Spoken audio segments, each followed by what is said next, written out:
Always got a cushion. Oh my gosh. We're I'm good. We're good. good. Sweet. Thank you. We're good? Okay, thank you. I'm going to go ahead and call us to order. It is 7:01. And I would like to invite everyone to join me for the Pledge of Allegiance. You can start. Well, we're patriotic. Pledge allegiance to the flag of the United States of America and to the republic for which it stands, one nation, under God, indivisible, with liberty and justice for all.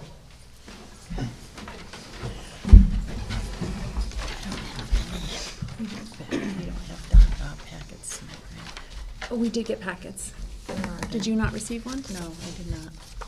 Tricia, was there an extra packet?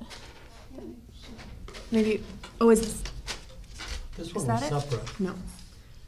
All right, that's all right. I'll work on Here, that. you can look on with me. That's all right. There you go. Oh, All I got was the teacher's. Thanks, Lou.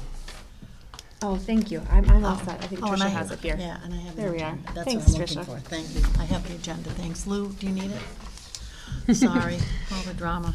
All right. We're going to move on to the approval of the agenda, and as you'll notice, this agenda has been amended.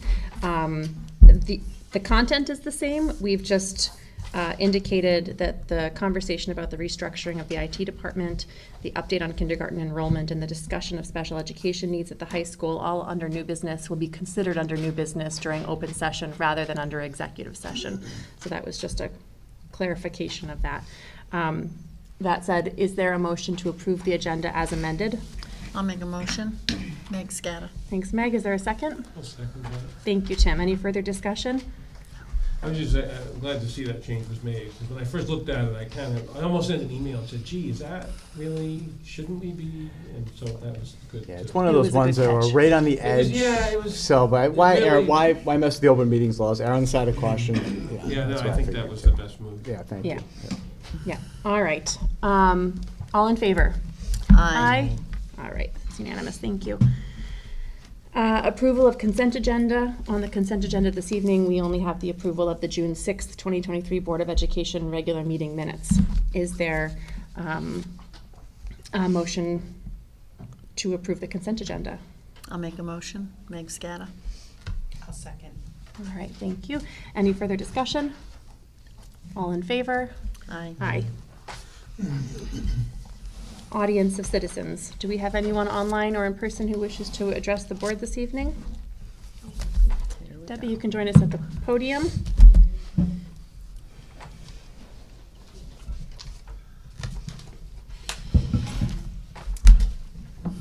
So this is for your executive session, and I thought about it on the way here. You get more with sugar than vinegar. The vinegar's better for your gut biome.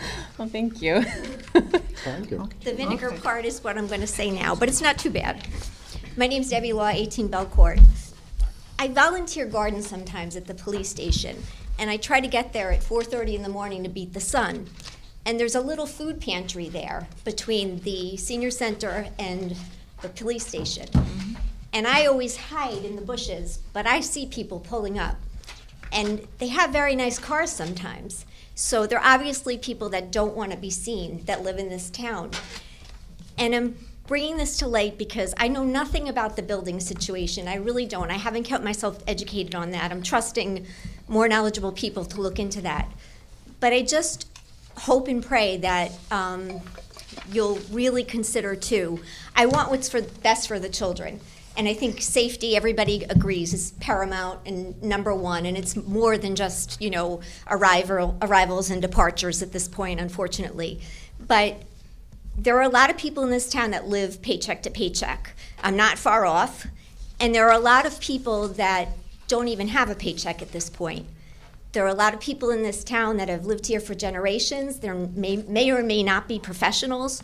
So increasing the mill rate, while I want what's in the very best interest of children, it's not, and I'm sure you don't. I know you're a smart board. I know you're a thoughtful board, but I just feel like I want to say it anyway. I just hope you will really consider that. And one thing that concerns me, and Dr. Britton, I wish you were my neighbor, and I think you must be a wonderful father. But I will tell you this, that you don't live in Portland does concern me a little. And I know like other people may have political aspirations, and that concerns me too. I have none of those aspirations, so I feel like sometimes I can say things that I can just say, and I don't ever mean to offend anyone.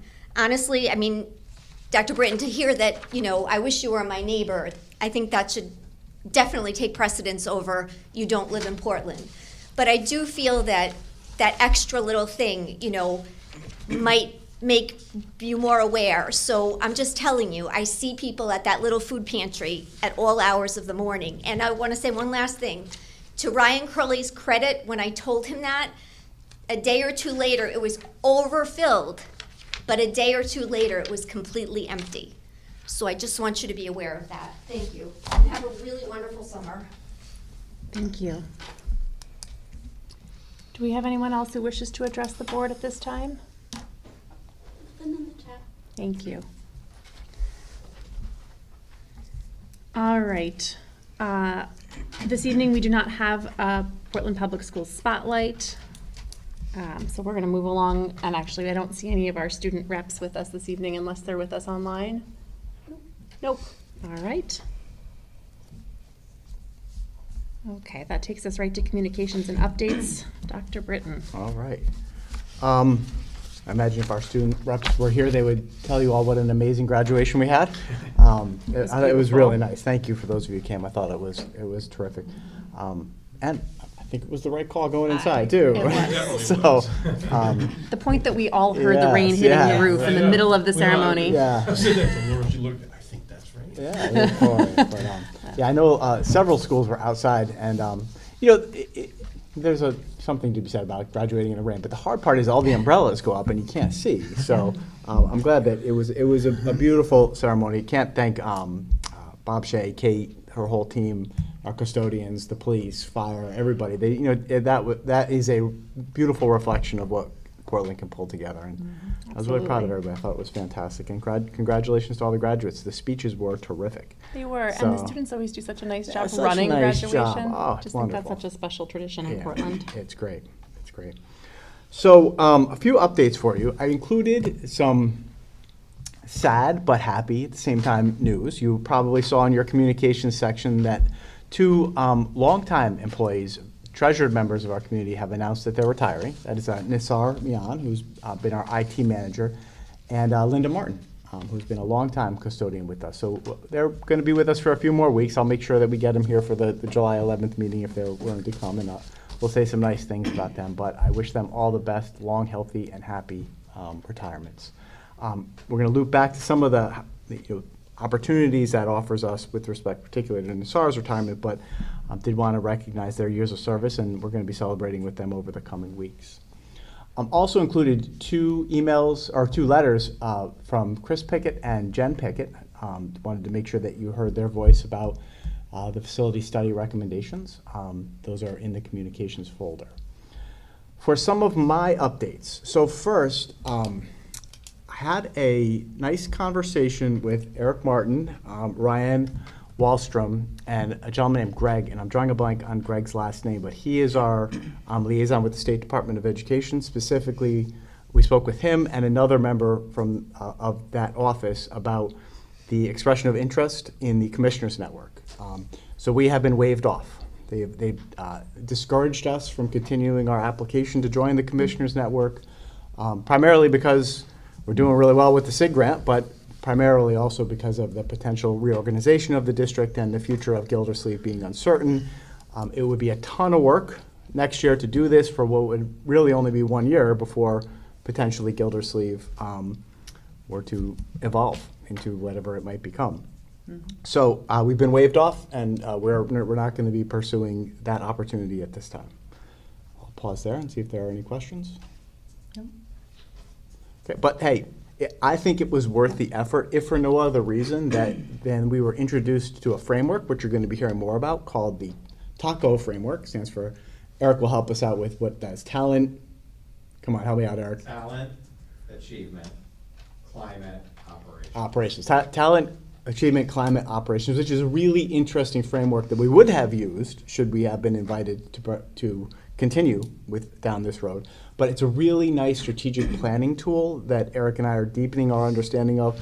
We're hoping to share it with the leadership team this summer as we develop our goals for next year, and it's something that I may loop the board into in terms of strategic planning for the future, using that framework to help us lay out the next 3 to 5 years.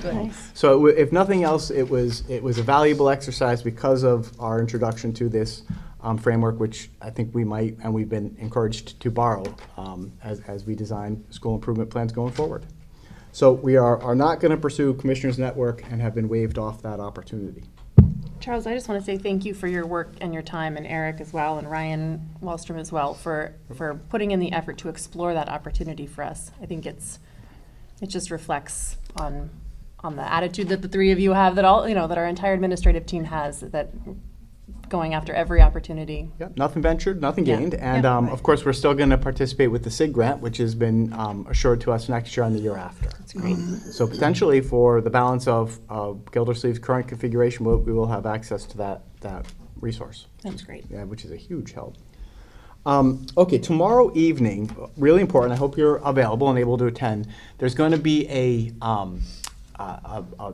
Board of Selectmen hearing town meeting, hearing followed by a town meeting, right? And this is I sent you a little bit, an email about it, but I'll answer any questions about it. Where the town is going to, hopefully, and if it is approved at this town meeting, so anybody hearing me, if you're available, please go out and, exercise the franchise. Never appropriate to tell you how to vote, but understand what it is for, right?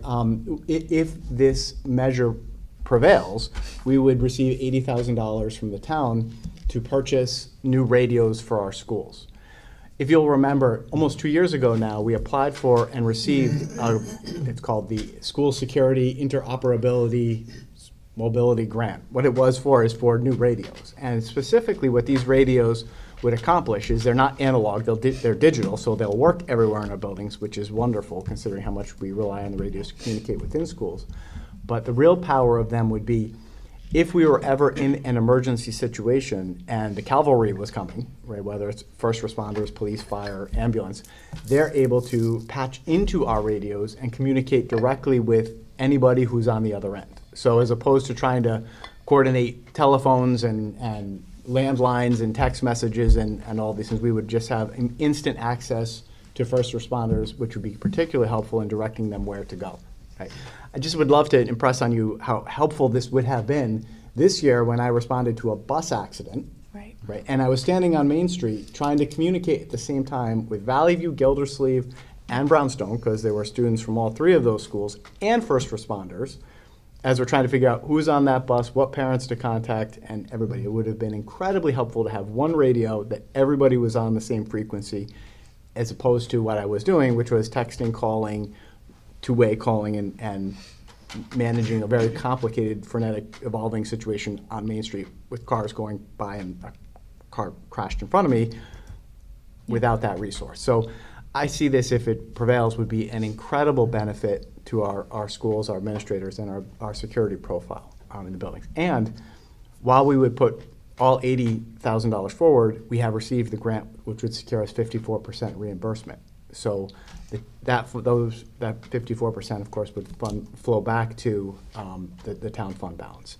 I can't thank Stephanie, Bob Shea, and Tom enough for working this out and bringing this forward. I hope we prevail in this. If we don't, we know that grant will expire at the end of September, so we might be out of luck. So if you're available, if folks hear this and are intrigued or want to know more information, please let me know. Otherwise, that will happen tomorrow evening, and we'll be waiting for the results anxiously.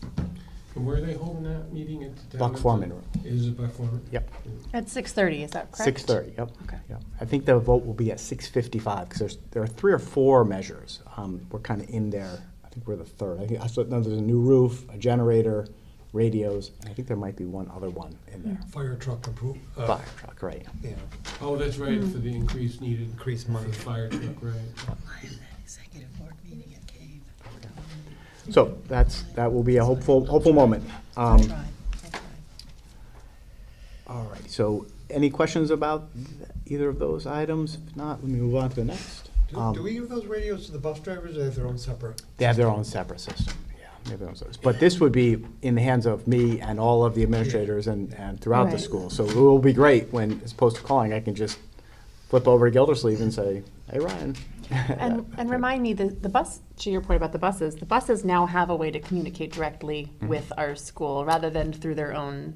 No, they still have to use, we still use phone. I We're thought still- we made that No, switch, we that they never were, did. okay, Yeah, no, we never made that switch. Okay. It's still Nancy pulling over, talking to us. Gotcha. Fortunately, they have a dispatcher, but it's been a hard position to staff. So it's not ideal, but we made it work this year. Is that an upgrade that we could request be made at some point in the future with our bus company? Yeah, we should have one. It really is just a matter of finding someone who's able to work just those few hours in the morning and the afternoon. And, you know, in the staffing crunch that all of us have been into, they haven't been able to secure someone or pass the background checks and do the things that need to be done to get the position. But our hope runs eternal, and we did have a dispatcher towards the end of the year for a short time, and it is very helpful when we have one. Otherwise, Nancy does a good job of responding relatively quickly to our calls. Yeah. Alrighty, Eric is going to talk to us a little bit tonight about a really exciting opportunity that we have expressed interest and applied to at the state called a master class on the science of reading. I'll wait for him to present that. Just wanted to put that out there that I'm really excited about this. I hope we get accepted. It's a really good new learning opportunity for me, for Eric, and for our literacy specialists as we begin to deepen our understanding of the science of reading, which is going to underpin our future reading program. And Eric will give you more details about that, but application is in, and I'm excited to hopefully hear that we've been accepted to that. I will keep you posted, though. I put in your, my superintendent's report folder, Meg dropped it off for me this morning. I just started reading it briefly, and I really have to deepen my understanding of it, as I imagine we're going to see a lot of it in the CABE policy update. Meg, do you want to talk about what that document is, where you got it, and what it I outlines? will, certainly. I attended the CABE legislative update, which was at the LOB a couple of days ago. Patrice McCarthy, who is the executive director, and Sheila, who's our lobbyist, presented a 19-page document of all the bills that have now been passed and have been signed and have been approved for finance, through the finance department or whatever. These are all coming at us. They are extensive, and if you read through the document, which you now possess, there are some bills that came through, and then they were amended in later bills, and then there was the omnibus bill that was 830 pages long that came out at the end of the session. So it's a little overwhelming.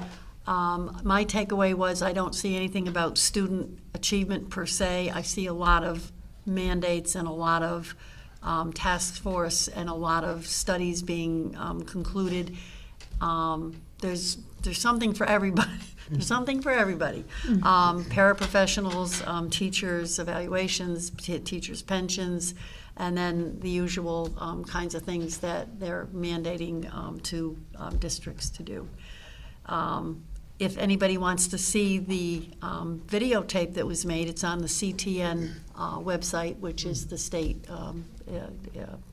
I can send that link to everybody. That'd be great if you had done that out. You can hear the Sheila talking specifically about certain highlights that are going to affect us. So peruse it, and if you have any questions, come back to Laurel or to Charles, and then we'll see how it plays out with our CABE updates going forward in the fall.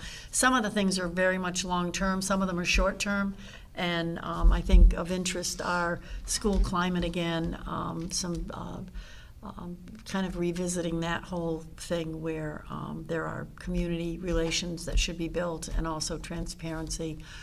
Believe it or not, there are some Board of Eds that do not post their minutes or their agenda, so there's a legislation that's now been passed that mandates that Board of Eds must post we're there. We don't even have to worry about that. Hard to believe that I in this didn't know day and that. I age. just thought that was a requirement. Yeah, me too. Yeah. Assumed it was. It may very well be under some bylaw or some Yeah. esoteric law, but now it's been mandated. And the other thing is that districts are supposed to put their curriculum available to parents. Well, we're here. We have Atlas Rubicon, so we're already in that place. But we've been very lucky and very fortunate with the people that we've had in curriculum and technology and superintendent chairs to make sure that we are on top of these things, transparency, so.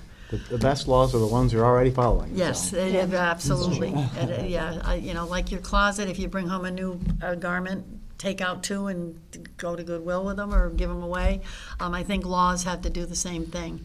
And so interestingly, Patrice, who's the executive director, has been mandated to work with the Department of Education and put a task force together to look at past mandates. They didn't put a time frame on it, and they didn't put a how far back does she have to go to look at these things? Hopefully not too far. But there is a task force that's going to look at some of the mandates to find out whether or not they should be just terminated or they've morphed into something else. So that's another process. But she'll be working with the legislature and also with a lot of different parties to ensure that happens. And that's really a critical, because there are some things that just are long in the tooth and we don't need anymore. So anyway, it was an interesting, I'll send the link out to anybody and we can put it out for people to take a look at. I think parents would be interested in looking to see what is coming at them, mandated as well. That's pretty much it. You're welcome. Thanks. And then the most helpful part about being a member of CABE, of course, is that CABE will digest all of this legislation and then send out the recommendations to us and the policy committee in terms of what we're required to adjust or adopt Exactly. in policy. Yeah. And then that's really where the rubber really hits That the is road, where it which is. shows up in policy and regulation. Yeah. So Yeah. I think the next CABE policy update is going to be thick. Yeah, Jody, who's now the new guru for policy, and quite well, very talented and have a lot of experience as a superintendent and teacher. He heads up that policy writing arm of CABE, so I'm sure he's busy. So we'll look forward to that policy update. All right, thank you, Meg. You're welcome. Last one I have, and this is just a seed the clouds moment. As a matter of fact, I know we're going to need the July 11th board meeting.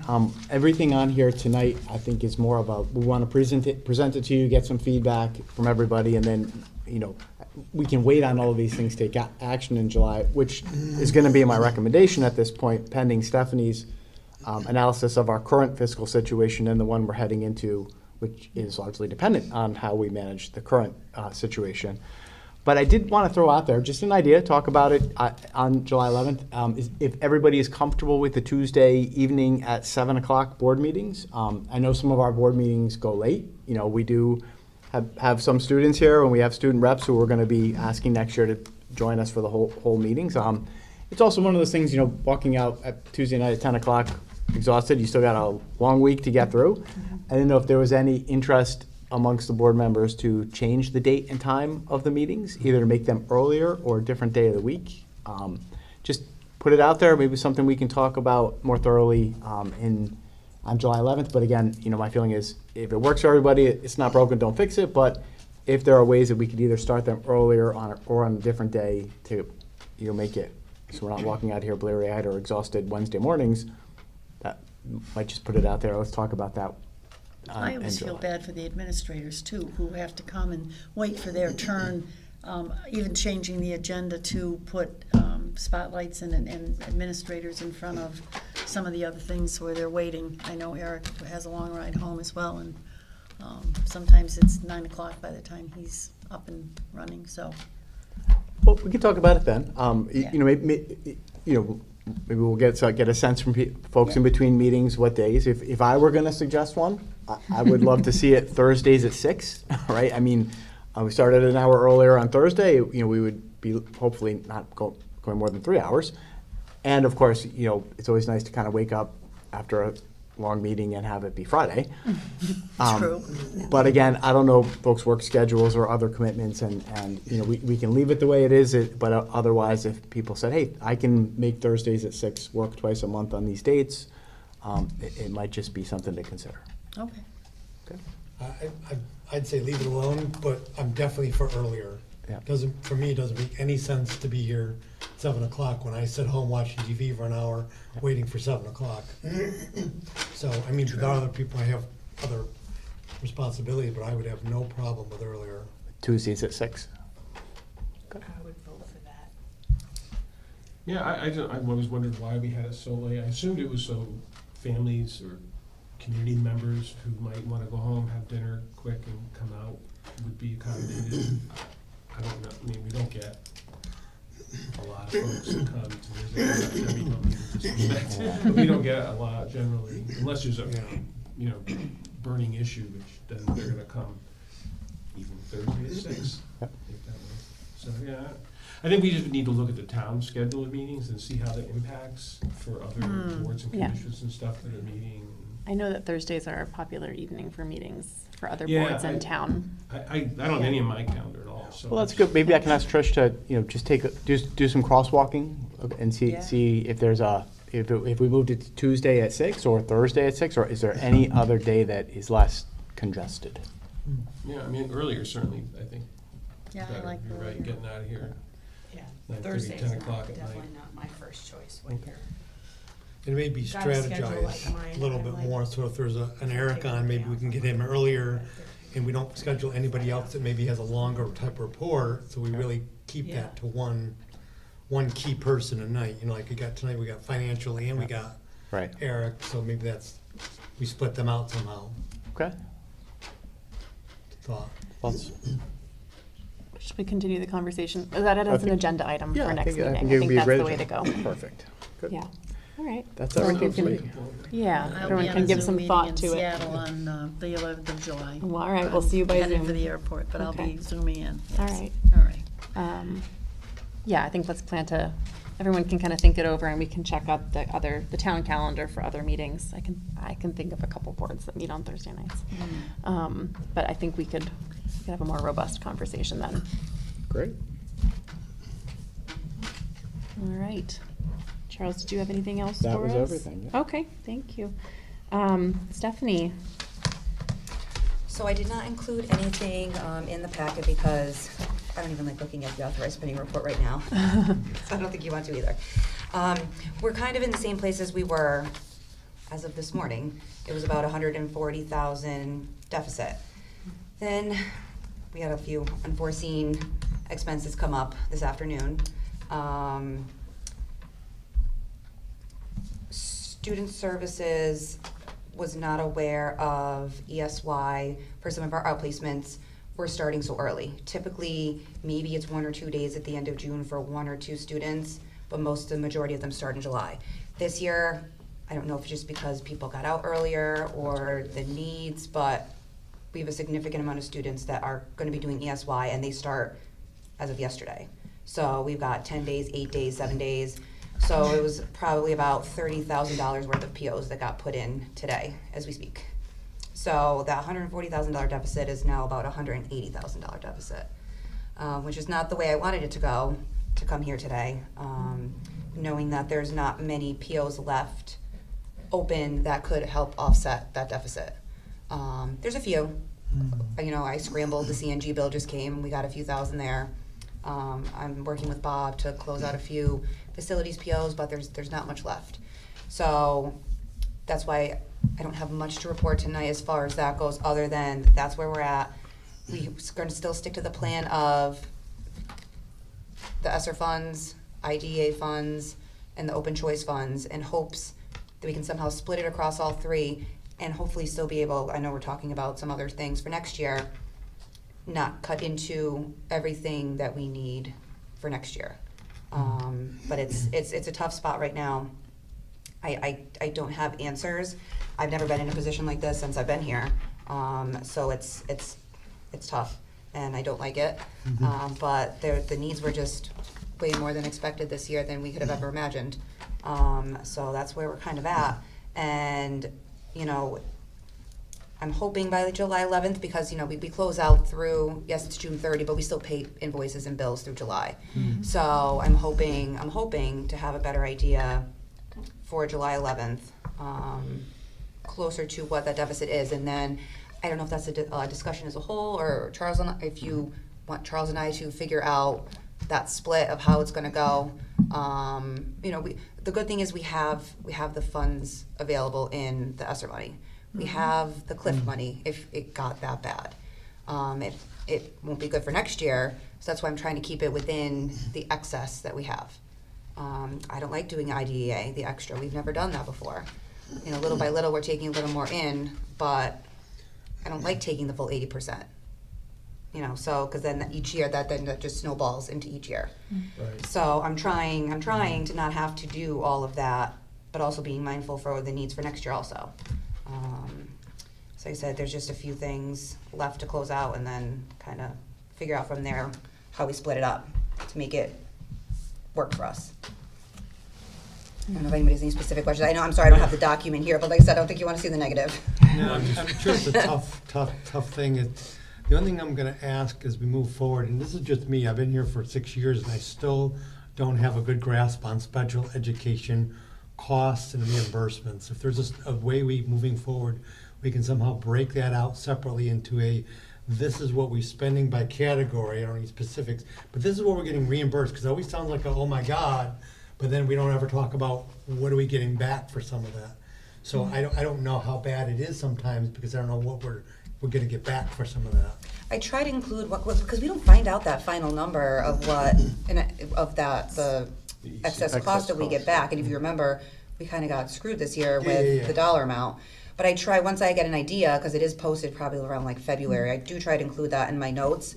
But I got to figure out how I can show you guys without disclosing information for students. But I do have a spreadsheet with how, when I do my journals for, you know, what goes to transportation, what goes to tuition for each student for the bottom line. You know, I can try and figure out. I'm just curious if there's a better way to keep, just maybe for me or anybody else, I don't seem to have a good grasp. Isn't the thing with the excess costs is that it's supposed to be a certain percentage, but the state never actually sticks with that? It's really So I hate to say you have to cover a certain but that would amount be accurate. Sure. in your LEA budget. You have to cover so your. you don't really know. It's your net per pupil expenditure times 4.5. times, yeah. So that's what your local has to support for that student. Above that, then how Tim was saying, there's a percentage that we get reimbursed from that. It can range anywhere from 75% to 90%. And it depends on how much gets allotted into that fund. And that's why we were told we were gonna get this, but they didn't fund what they said they were. I do know in some of those bills that Meg was talking about that they are trying to fully fund excess cost. But, you know, that's why Dawn budgets 75%. So then if it goes over 75%, it's a win. And, you know, like I said, maybe it was my fault for trusting the state that they were going to give us 88%, because in the past it was 88 the year before, 83 the year before, 70, you know, it was in the range. So never thought it was going to go to where it did. But that's why they're trying to go to that tiered system now. And then it goes by your Anglic rank, you know, so we're right in the middle. So we'll get that middle percentage, whatever it ends up being. And it's just what they fund. So I don't know how you get it funded more, but you always have to cover up to that threshold, and then percentage reimbursement after that. And that's really like that's the only best way to explain it. And you don't find out that percentage until February, give or take. Right, and you're mandated to make the cost. I mean, the spending is mandated side. You are. The Mandate. reimbursement side is the, flip the So coin maybe. one of the best explanations about ECS and the extra, the other Excess cost. excess cost is a school and finance website. Lisa Hammersley is the director. We'll send the link. It's the best explanation that I've seen, and explains the formula, how it works, so that you do understand it. But it's a movable feast, because it's based on town wealth, and it's also, you know, a percentage. And they've been playing with it for the last 2 or 3 years. And this is where CABE has been successful with this particular non-entity. It's a nonprofit that has worked very diligently with the school, with schools in general, with CABE, with CAPS, which is the Superintendent's Association, to try to get this squared away and settled. It's really, it's up to the brain power of the legislature, and they're playing a lot of games, and they want to add in the CREC schools, the magnet schools and whatnot, and that's not going to happen this year, but it may happen and impact us even further next year. So it behooves us to understand this, to figure out what the funding is, and then understand, and if we can be advocates for our own good, we need to be able to do that. That really comes down to. Yeah, and I would just add one thing to what Stephanie does, and we're very, very lucky to have her, and she's Oh my gosh. incredibly on top of things. Special education is unquestionably one of those areas that you can never truly budget for. You can put in placeholders and yes, but it's kind of like you don't know how many people are going to take insurance. Right. You know, you don't know where you're going to hire people on salary scales. If you think about our budget, we developed a budget in November of last year trying to calculate what we would need for this year. Right now, it's pretty good that we came in under 1% of a $22 million budget, Right. pro or con, right? I always look at that 1 to 2%. If you're 1 to 2% above or 1 to 2% below, you're doing pretty good because you're budgeting 18 months ago for what you're facing now with all of these variables, even things as little as we didn't know inflation was going to be where it was. Exactly. We didn't know Putin was going to invade Ukraine. You know, we didn't know who was going to take it. There are lots of moving variables. So it's definitely disappointing, and Stephanie and I were not happy today to see the numbers going up, right? Which, Right. hey, why is ESY starting earlier? We didn't have as many snow days, right? I mean, there's some weird things that happen that catch up with you, right? So while we're all out early this year, because we only had 2 snow days, in a normal year we'd have 5 or 6 snow days, and this $20,000 in extra ESY costs would only have been 1 or 2 days as opposed to 8 or 9 days because we would have then rolled into July 1, right? So that's what makes all of public school finance so complicated. And, you know, when you see Stephanie chewing her cubicles, you know that these things are coming. But overall, you know, our deficit is less than 1% of the total budget. It's not what I'd like it to be. I'd much rather be talking about making transfers with a year-end balance into Fund 11 or the lunch fund or purchasing, you know, things that we need to keep the buildings clean. And that's where I hope to get us back to. But it's the situation we're in now. We're fortunate that we have these 3 sources in ESSER funds, both the $80,000 remaining, the $200,000 cliff that we'd have to, which I don't want to touch, IDEA and the open choice funds, which you're going to be hearing more about tonight. If we didn't have those or had exhausted all of them, the reality would be we'd be going back to the town, right? I mean, and my feeling is it's important as we wrap up this year and learn from this, that as we make decisions after July 1, that's why we meet this July 11th, we're communicating early and often with our friends on the town side if we're heading there. Because if we were in this position next year, Stephanie and I were just talking about it today, whoa, we would be, the cubicles would be chewed down a little further, because at that point, what would we do, right? And it's never something we want to surprise on anybody, but we always have to be mindful. So we're going to be okay. We're going to land on our feet. How landing on our feet affects what we're able to accomplish next year is still to be determined. I think we'll have a better sense of that come July 11th. Stephanie, how did all that sound? Good. Pretty accurate? Okay. I'll do my best. Yeah. What was the open choice number you mentioned? 25,000. 25. That was the additional. Correct. That was the Yeah, surprise. Yeah, The that was surprise the to good Yeah. surprise. Yes, the Yeah. bonus. Throw into the breach. Right. Did you was clean all the lockers yet? And I know, we're looking sort in for couch change? curb cushions, you know, and emptying out Yeah, the lid trap in the library vacuums, cushions you know, there, yeah. we're Depressing. we're looking at I know Stephanie spends all day in front of spreadsheets looking at, like, I come in there, she's like, I just found 5,200. Look at right there, I can ask Bob if I can take that. But July 11th will be important. Really, it's that from June 30 to July 1 is a turn the book, close one set of books, open the other.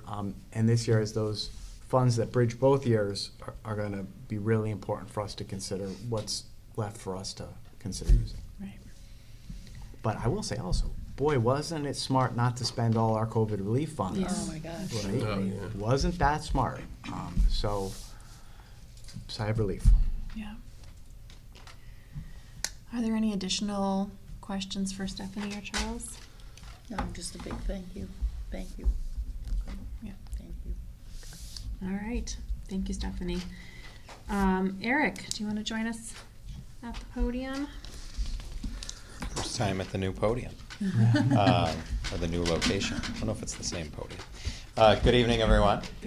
So I sent you guys my report. I apologize, it took a little bit longer to get to. It was a summary report, so trying to see the year from the balcony, you know, is a little bit longer work than updating you a month at a time. But I'm happy to be here tonight and talk about all of the things that we managed to accomplish this year.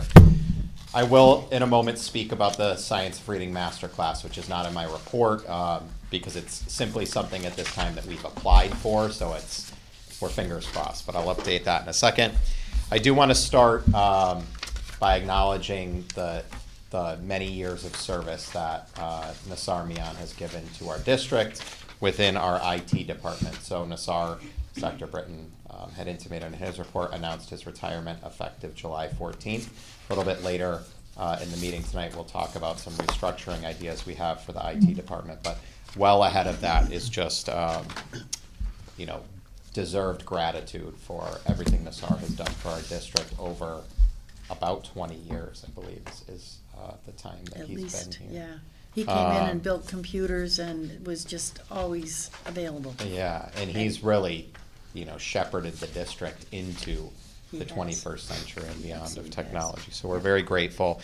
And just so you know, Nassar really did kind of hem and haw over this decision because he loves his work, but ultimately his family won out and he's retiring so that he can spend more time with his grandchildren. His son Ali, who worked here for many years, has recently moved to Kentucky and has a son now. Really? And so Nassar wants to spend as much time here with his other grandchildren in Kentucky as possible. So we wish him well. Wow. The department is in very good shape, even with the loss of Nassar. I'm excited to talk about our potential plans moving forward. I did include in my report that we recently took delivery and finally distributed the 370 Chromebook devices that we were waiting on for months and months and months because of back order issues outside of our control. So those have been distributed primarily to grades 5 and 6 students at Brownstone, and we continue to retire some of those paperweight devices that are really beyond end of life. So that's great news. It is great news. The not so great news, as you know, is this is part of an ongoing replenishment cycle. These devices were grant funded. We don't have any additional grant funding on the horizon. So for next year, we're good. But remember, I prefaced to the board that 25-26 would be a very, very important year in our replenishment cycle. So as we formulate the budgets moving forward, please keep that in mind. I will give another shout out to Holly Russo, as I've done many times at this podium. We are quickly approaching our July 1st rollover deadline, or transition deadline, I should say, from Aspen, our current student information system, to PowerSchool, our new student information system. And as I said in my report, your student information system, your SIS, is like the lifeblood of a district. It's got everything from demographic data to historical grades to class schedules to family contact information. It's incredibly, incredibly important software. And so this has been a massive transitional effort on Holly's part this year. We're in good shape with 2 weeks to go when we kind of turn off the taps with Aspen and turn on the faucet with PowerSchool per se. That work will continue, that transition work will continue over the summer and into the school year, but she's doing a great job handling that strategically and step by step. Speaking of steps, I referenced Second Step and School Connect in my report. Those are 2 SEL curricula that we've now fully implemented in the district. Second Step, we're in our second year of implementation, pre-K 8.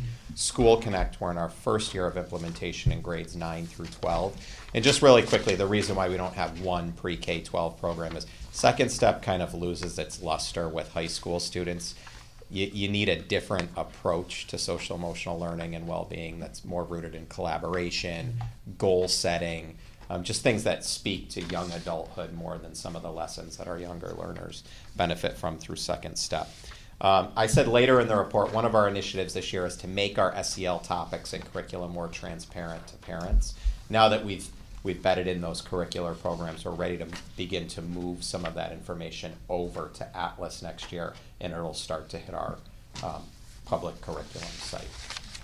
I'm going a little bit out of order, but while I mentioned public curriculum site, over 7,000 hits to that site in our first 6 months of existence is a big win for us this year. And, you know, as Meg intimated, there are many districts who keep their curriculum behind a curtain. And we look at curriculum as a public-facing contract, right? Our families send us their most precious cargo. Our curriculum represents our promise of these are the skills and content we'll teach your children in the order in which we'll teach it. So that, and they pay for it. So that should very much be public-facing. It is public-facing in Portland, and our public is accessing it. I did note here that the high school and middle school just wrapped up their second and final year of work with the School-Based Diversion Initiative. Over 2 years, that netted us $65,000 in grant money to advance restorative practices and graduated discipline models in our high school. And if you're not familiar with restorative practices proper, just understand that instead of traditional disciplinary approaches, which manifest in things like suspensions, expulsions, detentions, finger wagging, you know, making offenders feel shame, and there's times where bad choices need to carry, you know, some shame or some finger wagging. But most disciplinary offenses under a restorative practices model ask, I don't want to use the term offender, but the student who maybe made a bad choice to reflect on their actions, to think about what their actions mean in the space of a community, and to make a restorative effort, either through an apology or an action project or some other action that lets other community members know that they recognize what they did was wrong and they're committed to doing better in the future. And that's really the model under which human beings function best. But we know, again, that there are certain offenses that, you know, to use monopoly term, you do not pass go. And so we preserve both models, and whenever and wherever we can use restorative practices, we do, and we're really advancing those skill sets, not only at our secondary schools through SBDI, but also at our elementary buildings. And our elementary principals attended some important professional learning to build capacity within their staff and within themselves to utilize restorative practices models. Just skipping ahead, I do want to thank the board this year. So if you remember, we had an important first, at least in my time here, where we delivered to the board a comprehensive achievement data presentation. That had not happened in my time in Portland. I would encourage the board to keep demanding that type of data, right? What gets inspected gets respected. So I have, you know, lauded the board in the past for putting that positive pressure on us, for asking the right questions, for holding us accountable to achievement data. Everything we do for students and families, our singular and foremost mission is in the name of student achievement and growth. So that presentation matters. It was the first in what will become a tradition of presentations. That's at least Dr. Britton and my intent. And I intimated in my report this month that I will be working over the summer on creating a regular schedule of data presentations to make to the board throughout the academic year. There are critical intervals throughout the year where we are taking in assessment data that not only answers questions like, how did we do on state tests, but gives us some predictive value of how we might do heading into those tests, and that just serves as general dipstick indicators of what achievement and growth look like throughout the academic year. So I look forward to presenting that schedule to the curriculum subcommittee and to the board for your feedback, and then hopefully actualizing it. But those presentations won't be hours long. We'll keep them concise and only, you know, limited to the most important data that we would want the board to know, and have at your disposal to continue asking us those good questions. And again, thank you for that positive pressure. The K-3 literacy legislation. So this connects to the Science of Reading Masterclass. I'll just take a quick moment to explain Science of Reading. When we all learned how to read many years ago, many years ago maybe in some cases, we were likely educated on a Science of Reading approach. We learned phonics. We learned letter sounds. We learned how letter sounds work together to make words. In the mid-'80s, there was a shift away from Science of Reading to what's called a whole language approach, which is this idea that if you teach kids to love how to read and to use context clues and look at pictures, that they'll figure out the words on the page. Well, as brain science has evolved, that approach, I won't say has been completely disproven, but it's been proven to be less effective than the what was considered outdated approach that we all learned under, which is science of reading. The research is so compelling that the state of Connecticut passed what is called right to read legislation that mandated that districts must use K-3 literacy curricula that are couched in the science of reading and not in a whole language approach to literacy development. In Portland, as with many other districts across the state, and under the guidance of the CSDE at that time, we moved to adopt Teachers College reading and writing units of study. That is a program that is not aligned to the science of reading. So we have a core literacy curriculum that is not aligned to science of reading and not in alignment with right to read legislation. We've been given a time frame to adopt a science of reading program. A program will not deliver us to full capacity of understanding the science of reading, right? You could look at a program that's aligned to the science of reading as a what, but without the how or why behind it. So we've been extended an opportunity through the State Department of Education and through CAPS, Dr. Britton and I attended a Dine and Discuss, to join what is called a Science of Reading Masterclass. And this masterclass is geared towards district leadership teams to help us understand and position us to better be able to instructionally lead our districts in the science of reading. So as we're adopting a curriculum that'll land in our teachers' laps, how do we support our teachers in the delivery of that curriculum? How can we gauge what that curriculum should look like when it's effectively delivered? And how do we as instructional leaders work to understand the why and the how of the science of reading versus just blindly turning to a program and asking it to deliver us to the promised land. So it's both of those pieces, right? It's having a program that does what we need it to do, but also having the capacity to understand the why and the how behind a program that we implement. So we've applied to the state to join what is the third cohort of this masterclass. It's limited to 12 joining districts. There's been 2 previous cohorts. We were extended an invitation to join the third. We just submitted the application on Friday. We should hear about that shortly. Hopefully I can provide the board an update at the July meeting. Additionally, the state is sponsoring a professional learning opportunity called ReadCon that is geared towards teachers and building administrators. Our building principals will likely participate in both opportunities. ReadCon is not something you apply for. It's more or less guaranteed. And we'll be able to send teams of school-based educators, including our literacy leaders in each building, to gain a deeper understanding of the science of reading. All of this is happening in concert with our eventual selection of a core literacy program. That's where I'll turn to next.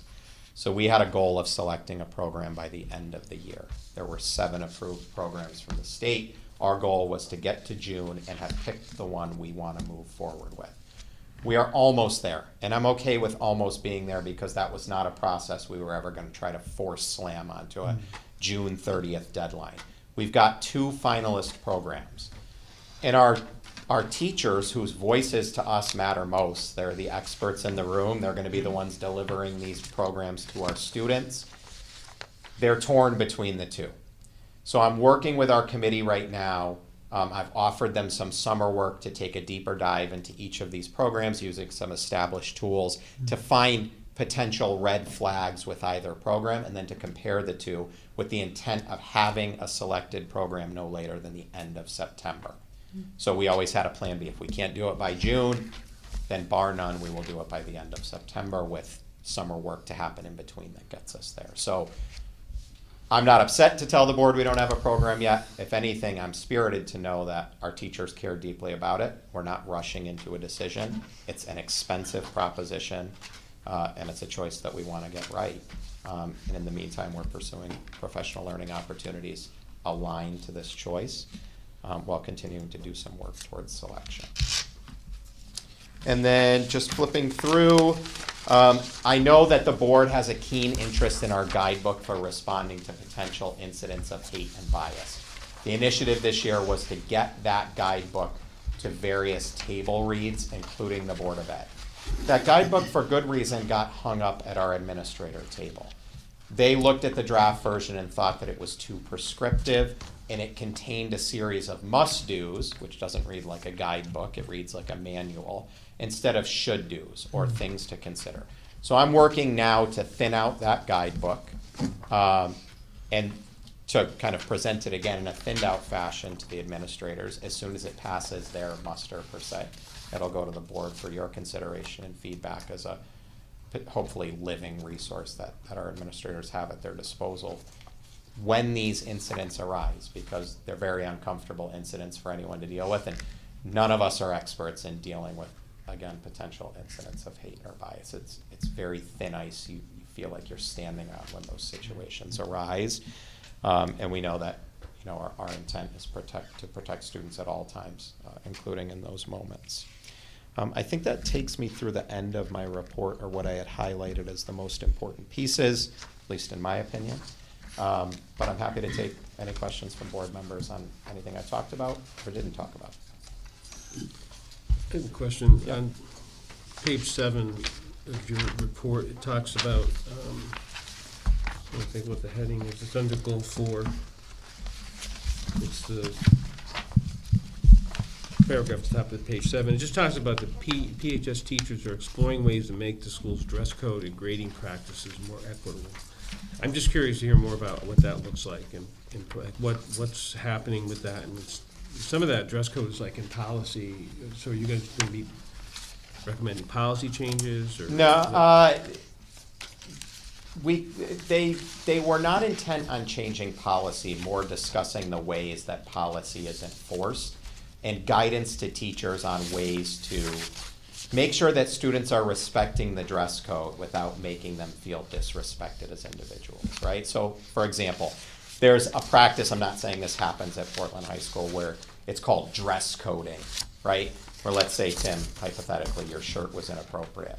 Rather than pulling you aside and having a conversation and saying, hey, that shirt violates our dress code policy, do you understand why, right? In front of a group of people calling you out as, you can't wear that shirt, right? So it's more about giving our educators ways to best enact policy and practice that preserves individuals, we'll say, rights to feel seen, heard, and valued within our community. Less about policy change. Right. Yeah, that makes sense. I mean, sometimes it can be perceived as an attack on the individual. Yeah. If you do it publicly, you're singling somebody out. And also giving the individual an opportunity to explain, right? Sometimes what one person might perceive as a dress code violation, for example, could be a cultural marker for another. Yep. So it's not to say that if it was a dress code violation and the person explained, we'd say, okay, no problem. But it's still allowing a conversation and an exchange of perspectives to take place. Policy still rules the day, but again, it's how you enact that policy. You can have a great policy, terribly enact it. We know that, right? So it's about giving our educators, again, better capacity to enact that policy in ways that respect our equity statement, the commitments that we make with it. And how would that operationalize with grading? So grading is more about how can we work to reduce subjectivity in grading, right? So this is about, you know, grading practices should be transparent. A student should know exactly how their grade is calculated, what indicators on an assessment or assignment will contribute to a grade and which will not, and reducing between teachers some of the subjective grading practices that for a student that may have within the course of a school day 5 or 6 or 7 different teachers, there's not 5 or 6 or 7 different sets of rules. And we're not trying to take away from teachers the art of teaching, right? But we believe that your instruction, your planning and delivery of instruction, it's an art, it's a craft. The development or the assignment of a grade is a science, right? It should be precise and that should be shared. It shouldn't be a moving target for students. And what ends up happening is, you know, I was on the receiving end of this as a teacher when I had some less than transparent grading practices. I'd have a student with an 83 and a student with an 82, and they'd come up to me and say, why'd I get an 82 and he or she got an 83? And I'd go, I don't know. I came up with something on the fly, right? Well, you left a comma out in the third paragraph on page 6. And then students would often say to me, well, where was that reflected in the assignment expectations, right? So we don't want to make grades a moving target or something not clearly understood by students, right? If we want students to be successful, they should be able to aim directly and consistently at the conditions for success that they understand. Those tweaks to the grading process have been supported over the past couple of years by Kate Lawson. She led her faculty in a study of a book called Grading for Equity. They continue to discuss the findings of that book. They continue to explore teacher-level practices that support more equitable grading. Again, just like the dress code, it's not about a change in policy, it's about a change in practice, right? Or making our practices less subjective. All of this are great kind of half steps or first steps towards a system that we are building. When we talk about a mastery-based system of teaching and learning, imagine a report card one fine day that if you're an Algebra 1 student, it simply lists the skills you are required to learn in Algebra 1, or expected to learn rather, and then the extent to which you performed relative to each of those skills, right? It's not about how did you do on quiz 7. Quiz 7 doesn't really inform a student or a family when you're just looking at that as the title of an assignment in a grade book, what the student was able to do or not do, or do expertly or at a beginner level per se. Sorry for the long-winded answer, but it's... No, that was helpful. I appreciate it. Thank you. Eric, can I ask a quick question? Sure.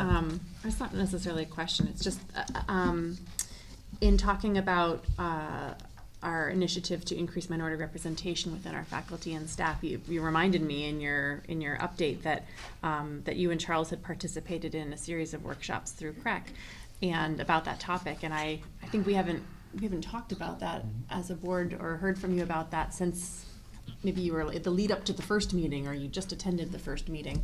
So I guess I just, at a future meeting, I'd love to hear more about what those workshops were like for you, what the takeaways were, how you're going to tweak that initiative for us in this coming year, so that we can maybe make more headway with that goal. Yeah, I will just speak very briefly and say they were important workshops. I think we felt in terms of strategic planning to increase educators of color within our teaching staff, we need to do some lead up work to that. So for whatever reason, we never compiled faculty demographic data within Aspen. So as we switch to PowerSchool, one of the changes we'll make is we're going to ask our educators to self-report some demographic data, different from just race, right? So we may ask questions like, what languages do you speak? So there's this, if you look in the cold light of day, we can say we're 0.8% educators of color, right? That does not mean that Portland does not have a diverse teaching staff. There are other ways that you can begin to sing of and accentuate the diversity that you have in-house that almost becomes a calling card for increased diversity. For example, if we went to an educator recruitment fair and we had signage that said, did you know that educators at Portland Public Schools come from, I'm just saying this hypothetically, 34 different countries and speak 59 different languages? Now, if I'm an educator of color, I might look at Portland a little bit differently. It might counter some assumptions that I've made about Portland as a place that, as an educator of color, doesn't best suit my identity. Mm-hmm. And I might look there and say, wow, this is a district that A, is more diverse than I thought, and B, is a district that appreciates diversity, that sings of its diversity, that wants more of it. This is a place that I may feel more compelled to join, if that makes sense. Sure. That I would say, and Dr. Britton, feel free to interject. That for me was the most powerful realization of, you got to know who you are fully if you want to know where you're trying to get to. And we need to do a better job of that. Thanks. And that initiative will remain. I also just want to quickly reference the TACO framework. We're going to take that up this summer as just a different structure for improvement planning. And so you'll likely see some changes to the way we express board goals or draft board goals and related initiatives next year in a way that's a little bit more streamlined. Like, you could look at goal 1 and say, oh, that's an operations goal. Or you could look at goal, I think, 3 and say, that's our achievement goal. We'll make that a little bit more explicit, and everything will kind of find a home under those 4 domains. Perfect segment.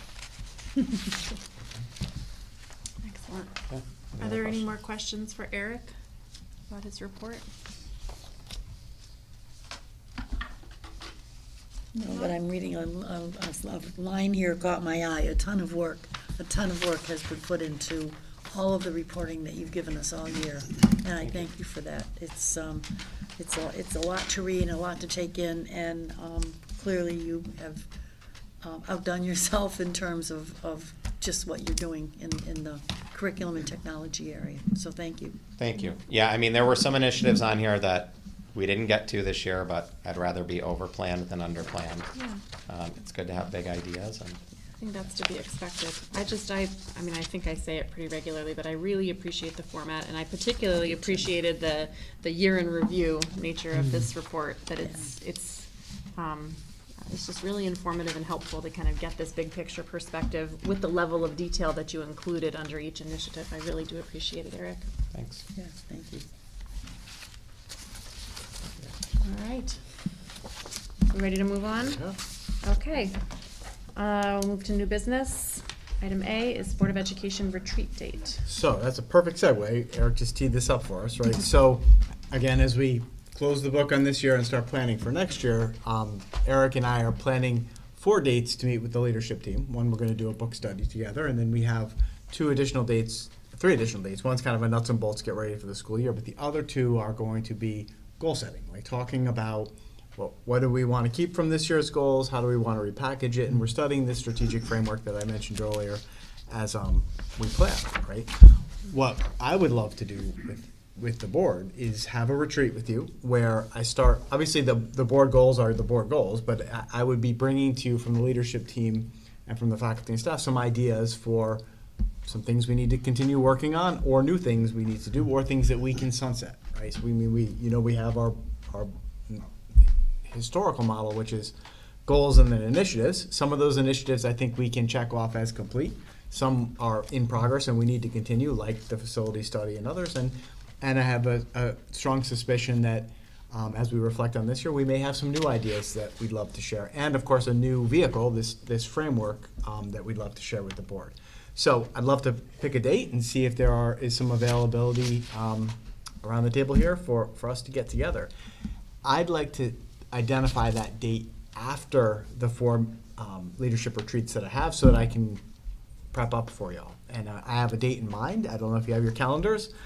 I'm hopeful that Friday, August 18th, or any day the week after that might work. Or, there's that weekend. I don't know if people want to give up an August 19th date, but I'm thinking our last leadership retreat is on the 16th and 17th of August. So I'm hoping we can find a day and a time. I like the breakfast meeting. We'll bring us all breakfast from Malili's again, and thought that worked well. If we could, plan from like a 8 to noon. Yeah, the 18th and the 19th don't work for me, but if we look Okay. the following week, the Yeah, week same. of the 21st. I'm out of state that Me whole as week. well. Sure. Yeah. Let's see if we can do this. This is always the hardest part, right? How would the 21st work for everybody? Monday. Again, I'm thinking a 9 to 11 meeting. 8 to noon, something like that. I was wondering, let's say 8 to noon, and then birthday breakfast. Monday the 21st. That works for me. Camp is done. That works for me. Oh, yes. It probably will work for me, but I have no Okay. work calendar. I see Yeah, nodding me too. heads. I mean, for us that work I don't have to during the work. day, Yeah, I don't we have gotta a work check our work calendar. calendars and. Okay. Can we put it on here tentatively and email back? All right, I'm going to put a tentative hold 8 to 11 on Monday, the 21st. I'll send it out to everyone right now, and then just reject it if you can't, and we'll know, we'll keep tabs. So board retreat, and we would, make it a breakfast retreat and do it here or somewhere nice. Yeah. Board retreat. All And right. I would also like to make a suggestion that as part of this board retreat, I know you will bring us the learning goals that the board will accept, and we will work on those. But board goals being part of a larger strategic plan. We talked about having Nick Caruso come back and talk about Lighthouse, which is, board strengthening goals, which are specific to board operations or to how we have meetings or how our agenda looks and all of those things. I would like to at least have an initial conversation, perhaps with Nick during that retreat as well, if we could. Sure. As part of the Lighthouse model. Talk to He Nick. suggested, it's a long-term commitment to analyze a lot of things, but there are different pieces of it, and he suggested the board strengthening component as part of that. Why don't I get some information from Nick and share it back out That'd with be everyone? great. Great. Thanks. Awesome. And then the last thing I'll just mention, last time we met, it was kind of a good idea that we take a look at an old ed specs report that yielded a new building, right? And so we'd have to find, I'm imagining, was this 2023, an ed specs report from somewhere around 2015, 16, and then by that time, a new building, right? So I've identified a couple of ideas, Windermere Elementary School potentially in Ellington, and there's one in South Windsor. I haven't communicated with those superintendents yet. We've been exchanging emails, but what I'll do is I'm gonna, obviously I can't pick the date because it has to be something that will be convenient for the host district, but I will extend that opportunity, something I want to do. I'd love to, take Bob Shea with me, let's read these and see what it looks like on paper and then go see how that shows up in the real world. And at that point, I'll let you know when those dates and times are, and if you're available, please plan to meet at Windermere or a school in South Windsor. Is that something that sounds good? And I'll That be sounds targeted great. Sounds really towards good. the end of July to do that. Which Yep. I think would be really informative to see what the information on paper, how that translates into bricks and mortar, which I do too. You can't envision it. It's hard to imagine it when you're just reading about it, but if Right. you see it physically. like we read it and then we Yeah. go see it, right? I think that would be a really neat connection to make, and of course, are going to be spending quite a bit of time this summer working on I specs know, yes. and doing some work. Yes. So more to come on that. So tentative date for the 21st, more to come on our potential field trip to see the relationship between ed specs on paper and ed specs with that yields in bricks and mortar. Great. Sounds great. Okay. Thank you. Awesome. All right. Next up, restructure of the IT department. All right, I'm going to invite Eric back up, and I'll tee this up for him. So you heard that Nisar has retired. Nisar's been here a long time. He's somebody who's compensated commensurate with his skills and his years of experience. Eric and I see this as an opportunity to potentially restructure the IT department and meet some emerging needs, particularly with respect to the number of devices we have and the fewer number of people we have servicing those devices. So Eric is going to propose tonight some new job descriptions, new salary arrangements, the logic behind those. I'm not asking the board to take any action on this tonight, but think about it, ask questions, and then I would hope it shows back up as an old business item with possible action on July 11th. So Eric, why don't you talk a little bit about what our vision might be for enhancements in IT? Yeah, so why don't we start with the numbers? I think you have in your board packet a copy of that? We do. Spreadsheet, Thank you. okay, perfect. So if you're taking a look at that, you'll see what we had budgeted for in the 23-24 budget, which assumed Nisar would still be with us. And you'll see the top number there, the larger number was his budgeted salary for next year. Underneath that, we had budgeted for the continuation of a part-time IT technician who we hired this year. We hired this individual a couple months into the school year, but we calculated what the extension of those hours would be over a full school year next year. I think, Stephanie, beginning July 1. it included summer. And so that second number there, the 11,000 and change, was to cover the part-time. And then the level 1 IT technician is an individual that we hired last summer after Elliot McBride departed. He's a current employee, planning to continue. That would have been his budgeted salary for next year. And so you'll see the total of those 2 full-timers and 1 part-timer budgeted into next year was a little bit shy of $190,000. So we'll just pause there for a minute, and I'll remind the board that at the current time, who you don't see listed here, by the way, is Holly Russo. So she's our district data specialist. We have kind of removed her from the IT department proper. She's still technically information technology, but she's data migration between school systems that requires student and staff data. So she's not included here.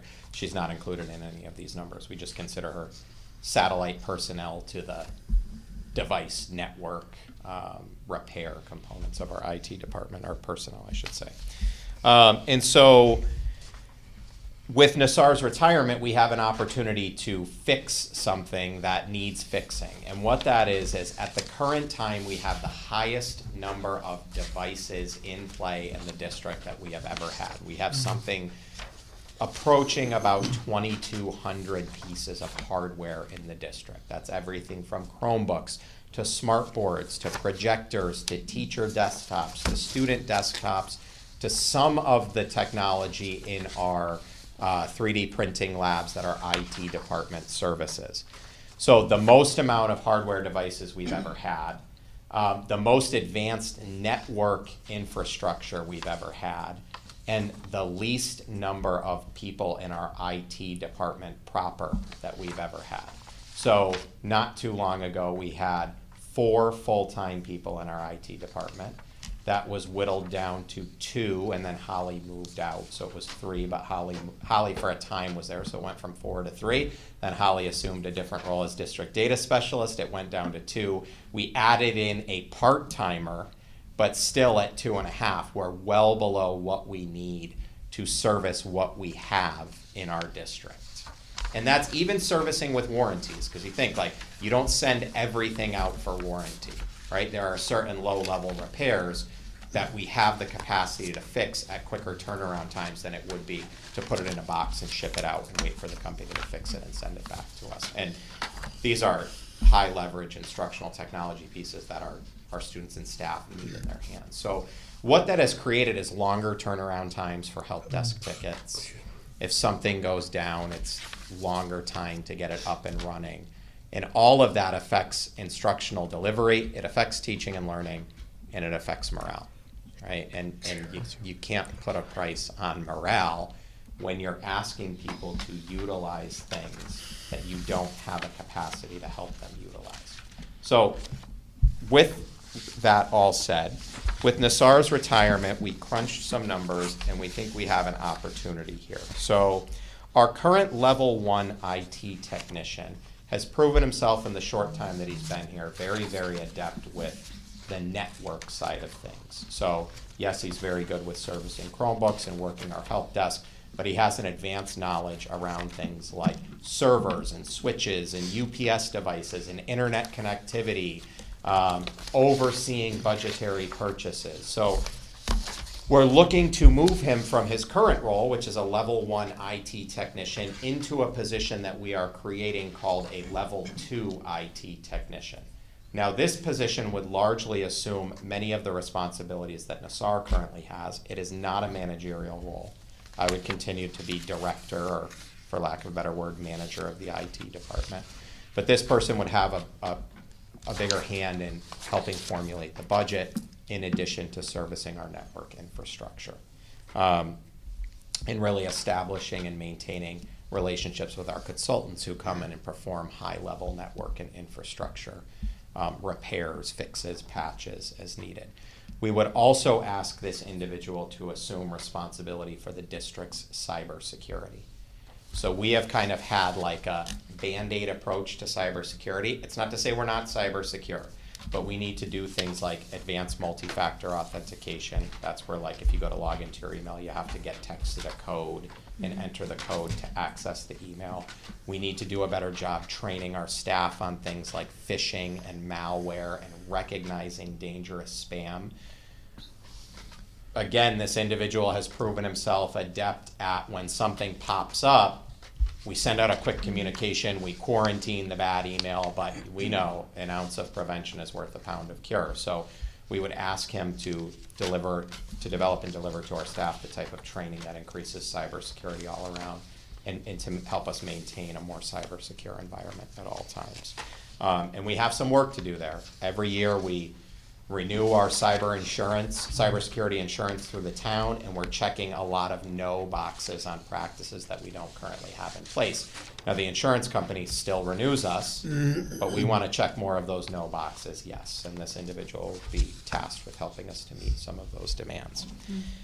We would take, so that level 1 position that was slated next year to make a little north of $67,000 would get a slight bump above $70,000. We feel that's, when I say competitive with positions in the field, we feel like we're still getting good value for the district there in terms of what we would ask this individual to do.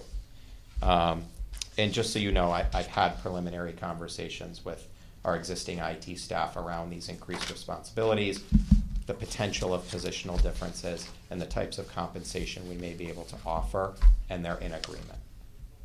I know that, and I've prefaced all of that as this is all potential. This all has to go before the board for approval, but just to kind of hear their take on it, and they help to inform the way we've structured these job descriptions and some of the salaries. We would take the remaining, a large part of the difference in remaining funds, not all of it, to create 2 full-time level 1 IT positions. Our level 1 IT positions would primarily be responsible for responding to help desk tickets, so servicing end user needs. My Chromebook is broken, my projector's not working, I can't get my smartboard to turn on. I've got this weird thing popping up on my desktop. I don't know how to do this. Helping our secretarial staff with some of their end user needs, all that come through our help desk. But having 2 full-timers would dramatically reduce turnaround times through which we're getting out to really our customers and solving problems as they arise. We already have one individual in place who is our part-timer, who has a very advanced skill set and has expressed interest in going full-time if there were a position available. Again, I've had preliminary conversations with him. And we have another internal employee who has asked me previously if there was any of this type of work available in the district. This person had previous experience working in that exact role out of state in another district that she worked in. So we have candidates lined up that we already know, they're known entities. We're really confident that this plan would help the district in areas in which we need help. And all of those numbers come in at a potential savings of about $13,500 to the district versus what we budgeted for next year. So to recap, we're going to elevate 1 full-time person, make it a full-time person. We're going to have 2 full-time school year persons, about 225 days, correct? So we're elevating 1 current employee into a different position with Right. a slight pay raise. Right. We're elevating 1 existing part-time employee into a full-time Full-time. position with benefits. And we're creating a second Second. full-time position Okay, with good. benefits equivalent to what that part-timer would be stepping Okay. into. Yeah, essentially, you're taking the SAR, reallocating his resources, and turning 1 FTE into 1.5 FTE. 1.5. Yeah. Okay. Thank you. Okay. Is this your dream team? I mean, is this gonna be enough, quite frankly? It's never enough. No. No. Okay. No. You want me to dream? This would Well- be a tremendous improvement for the district. Okay. Just know that, and I have a couple of questions about cybersecurity and the training for employees, because we go through it through the Y.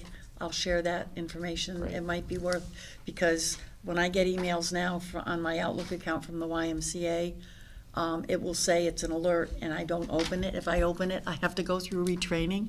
I opened one and had to spend Phishing, another. yeah, white hat. Yeah. We've talked about this, and It's not Charles that has been on this expensive. for 4 years. We just have not literally had the capacity to do it. It's hard to ask IT staff who are stretched so thin. Oh, you can't. To do this on top of. We're trying to kind of survive the IT problems that are popping up, but it's only getting more sophisticated. It There were is. emails that hit teachers' inbox from Charles Britton Yep. Yeah. that were not sent from Charles Britton. Exactly. And if you're not savvy enough to look at what comes after Charles Britton in Right. the email, you click on it, Yeah. and 10 seconds later, you've done something. And, bizarre. and the threat is even more critical now from hackers and from people getting in and stealing data. So I'll share that no before you open a thing. No before, yeah. Yeah. Actually, the individual that we would look to elevate into the level 2 position has actually brought that forward to me Good, already. okay. This is the gold standard. This It's is what awesome we- because because I know we're never going to have, or I shouldn't say I know we're never going to have. The ideal would be to have servers that deliver and can fix things through one central place. Yeah. We are still standalone, which is the other reason why, consolidating schools, having that ability on one or two campuses to provide that kind of service, it makes it all the better. I mean, right now, any updates have to be done manually, station to station, and I think that still happens where we spend a lot of time doing updates and correcting things. Yeah. The other important thing for the board to know is for many years, we've had CREC consulting us for network repairs, net infrastructure needs. They're moving out of that business. They're kind of cutting partnerships with some of the smaller districts, Yep. and we're one of them. So we need to establish new consultant relationships, and again, this individual that we would look to elevate has already begun the work of establishing those relationships and has proven himself very adept at managing our networks. Okay, thank you. I mean, to me, it totally makes sense. I mean, if I'm interpreting what you're saying, that the 2 level 1s will take on more of the tactical stuff, and the level 2 will take on more strategic, which right now he doesn't have time to do. That's right. So Exactly. that just totally makes sense. Yeah, we're getting more people power. Yeah. At a savings to the district, which how many times do you get to say Yeah. that? Right. Stephanie, Thank falling you. off your chair? Awesome. Were there any other questions for Eric? As a reminder, again, we're not being asked to vote on anything tonight. Eric was just sharing what the hope is, what the plan is, and then we'll be looking at this under old business in July to take some action. So if you have any questions for Eric at this point, No, you I can would- ask him or you can think on it more. The savings at that point would actually come in a little bit higher because these were predicated on July 1st. Stephanie ran the numbers for July 1st. So we'd likely be looking at August 1st hires, which would skew the numbers slightly even more in the district's favor. Yeah, and Nisar's retirement date is July 14th, so Right. we're okay, and that Eric has done a great job with the legwork, lining people up. I think we're really gonna be in a good position, again, assuming everything goes well with you and you have all of your questions answered and are comfortable for our July 11th meeting. They all want to work for me. No, they all want to work in Portland Public Schools. Yeah. So I just do have a clarifying question, I guess. The level 2 technology technician, is that considered a new position for the district? And is that something then that typically gets posted and applicants can apply?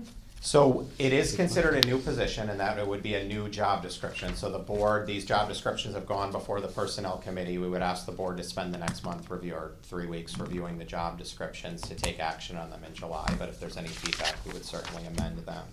It's a good question, Kim. What you would be doing to help us facilitate this change is approving the new job descriptions. Right. And then, of course, we would go through we've posted things anticipated, but, we were never gonna commit to the positions until the board authorizes them. So as I think about it, technically what you would be doing is taking action to eliminate current job descriptions and approve the new job descriptions that match the reconfiguration. Right, and these are not union jobs, correct? They're They not are part not. of. They are so not union they're- jobs, and right. again, we're not creating any managerial positions. Now, Right. interestingly, for some reason in Nassar's job title, it had manager was in there as a legacy description, even though he wasn't operating in a managerial capacity. Right. So we're again kind of repairing that.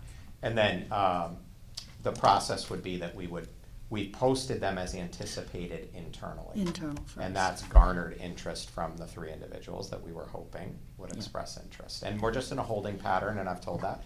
Those individuals will be in a holding I've got your interest, thank you very much. We're in a holding pattern until such time as the board takes action. And what's interesting is because this is a non-union position, we're not in executive session. It's not collectively bargained. So that was part of the reason why we moved it out of executive session for all of our future reference. If it's non-union, we talk about it open. If it's subject to collective bargaining, that's when we can use the executive session. Is Holly's out of the union also? She was part of the Correct. HASO. Thank you. Thank you. This looks great. Did that answer your question, Kim, about posting? Okay. Were there any other questions for Eric about this? Nope. Nope. All right, thank you so much, Eric. All right, we will revisit that in July. The next item, the 2023-2024 stipends, will be discussed under executive session because that is subject to collective bargaining. Item D is the update on kindergarten enrollment. Yeah. Okay, so I can be relatively quick on this. I checked our enrollment is now at 91 kindergarten students. So as a reminder, we have budgeted 5 kindergarten FTEs, right? That would mean that kindergarten class sizes would be 4, 18, and 1, 19. That's a lot for kindergarten. I mean, I'm certainly at a high school level, 18, 19, 20 students is the norm. 18 and above students in kindergarten is high, right? Yeah. Especially in those initial months of the school year when we're still figuring out what our kindergartners' needs are. We're still in some cases working on potty training and other habits and dispositions. That's a lot. So I'm not that comfortable with it, and then I am prepared to make a recommendation to the board on July 11th to add the kindergarten teacher. Now, I don't want to make that recommendation to you now because Stephanie's still figuring out how to mitigate our current budget. If Stephanie does an amazing job and comes to us and says, as we divide it out over the 3 funding sources, IDEA, ESSER, and Open Choice, we spread it out, I would look to that ESSER money, that $80,000. You know, we built a cliff with the $200,000, but we still have that $80,000 there that is not allocated right now. That would be the funding source that I would be recommending we use and tap into to acquire the 6th section of kindergarten to keep our kindergarten class sizes down around 15, where I'm way more comfortable with. So I just want to keep you posted. If that ESSER money is all used up eating into this year's deficit, I'm going back to the drawing board and going to come forward with other recommendations that may be painful in some respects, but I see this as a very high priority, and I just wanted to open a conversation with you tonight with a possible action on July 11th. Have we ever considered a half-day kindergarten program for kids who are not ready for prime time, but could benefit from a half day? We have not. We have the partial day pre-K. We haven't looked Right. into any programmatic changes at kindergarten, and I would not entirely be comfortable. I in wouldn't that either, but I know without a lot. sometimes kids are not ready for prime time, and a half day is, Right. a full day is a killer, and a half day is keeping the kids within a normal amount of behavior, and after 7.5 hours later, sometimes they're falling apart and needing more services than we can provide or that we have the capacity to provide. I don't know. Kim, you're. Hopefully with the kindergarten start age changing in 2024, that will help a bit. Yeah. But yeah, I know other states have the transitional. Like a kindergarten. transitional kindergarten. That's what I was getting at. Thank Yeah. you for that That language. I'm a huge proponent, advocate for, and that's a whole other, Yeah. huge can of worms to Yeah. try to get off the ground. But yeah, I think there's a big need, but. I don't know enough about it. I think I'm going to have to. Let's I look see at Eric it. nod his head. We're going to maybe speak with Jessica about what those type of programs look like. But I definitely don't know enough, and maybe tap into your expertise too. I've never heard of that. Yeah, I have. and- California yeah. is a good model. Yeah, they are. Yep. Yep. Cool. Just, it's a thought, if half a teacher as opposed to a full-time teacher, and kids who will eventually transition into full-time kindergarten, but just aren't baked yet. Is it like a partial year, like a, early September, October, November thing, and then with a full day transition in December? Is what a lot of states do with that. Yeah. More to talk about, for sure, especially with budgetary constraints. Just a thought, just another trend. My memory's slipping. Can you refresh me what changed from our current having 6 to now having 5? Small number. So if you remember, we budgeted for 5 for Last this year. year, right? And I Yeah. came to you this time last year and did this same thing, right? And this year, as a matter of fact, when we brought forward our initial proposals, we had 6 in, but we trimmed back to 5 to try to keep the request. I was working hard to get it under 4%. Right? Okay, I looked okay. at that 4% as kind of like the place I was most comfortable with going forward, and that was one of the things we looked at. In addition to, if you'll remember, the potential of adding a prospective paraprofessional to have the sort of classroom support in anticipation of the support programming that would come out through an identification process, and that came out too as part of the cuts that we received from the Board of Selectmen and the First Selectman. So, we had 5 budgeted, and we did say at that time, we would be coming back once once things crystallized, budget passed, and now we're here again. So, again, right now I'm on the cusp of saying let's do it. Let's get that 6th section in place. But I'm asking for the conversation tonight with the possible action on July 11th, so we can figure out how we've mitigated this year's deficit and then what's remained in ESSER funds, open choice, and IDEA to help us fund these, because I want to make sure you're comfortable with how we're going to pay for it. Right. And one thing we've discussed, and I think this came up during our personnel meeting where we did kind of look at this issue, is that historically, over the summer, we end up with a couple of additional enrollments. I'm wondering if you have a sense of when those come in over the summer. Is it just any old time, or is any chance we'll know about those Day by our before July school meeting? starts, the 2 first days month of after school. Yeah. All right. But the expectation is that our enrollment will end up just a little higher than it is right now. Correct. Not that, I can virtually guarantee it. yeah. And are all of our open choice Nope, still spots coming in. filled? They're still coming in too, so Still. that could add, yeah. And we Okay, declared open seats in kindergarten? we always do. Oh, how many do we? 10. Oh, we have 10 seats that don't exist now. Yeah, I haven't heard that. I gotta check. I don't wanna give you bad information. I think there may be one or two committed from open choice, but I don't even know if we've registered them yet. I think the lottery's still going. Oh, is it now? Yeah. But I don't know if those are in the 91 or not. I just asked Valley View today, what's the number? It was Yeah, because that 91. would be important to. For sure. And yes, very important. So I can update you on that by July 11th.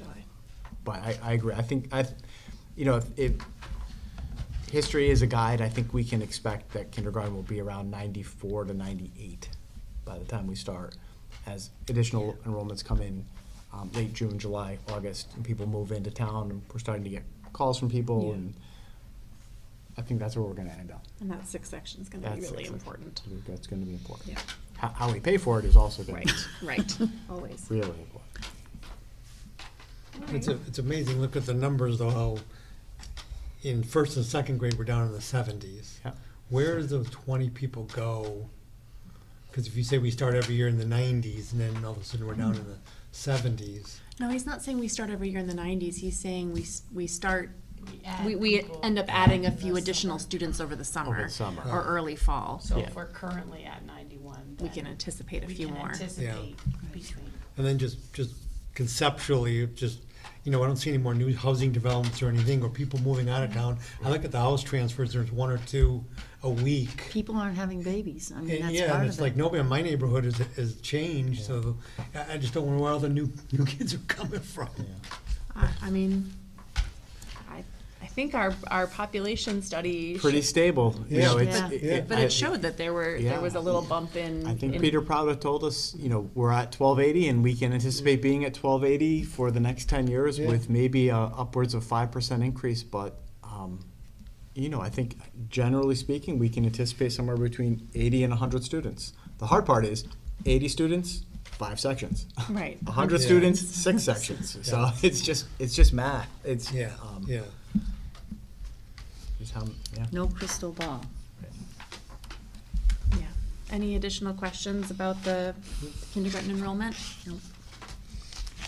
I would just say, though, that we should stay, in my opinion, away from the notion of cutting back to half-day kindergarten. I mean, it took a long time to get to where full-day kindergarten was here, and I think it's important for families and important for kids to have that.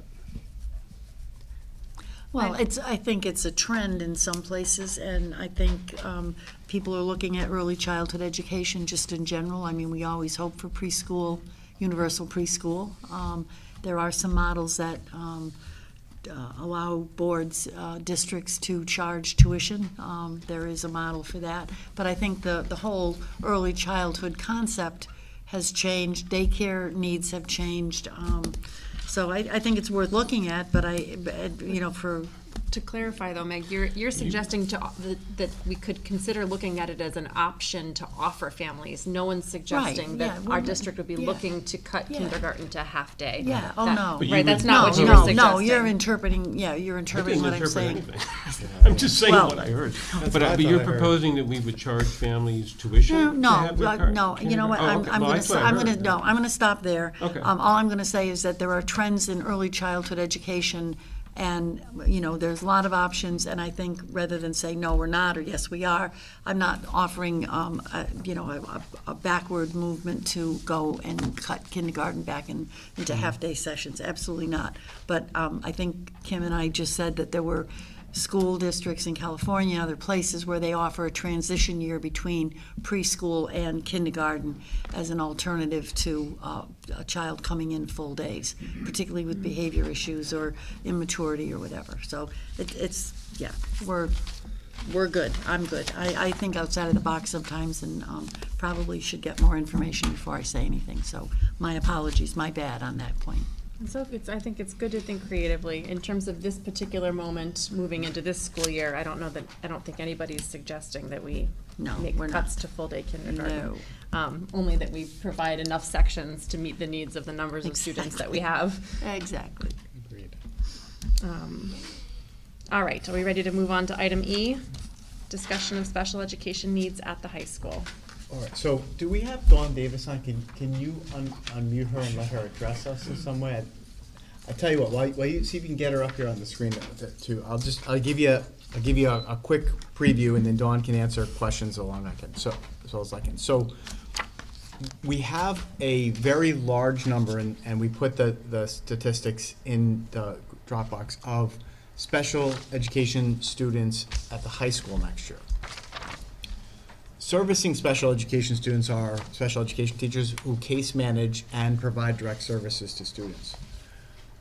We are definitely going to be considering how we can provide additional special education certified teachers at the high school level to help spread out that caseload. Right now, it's a little too large.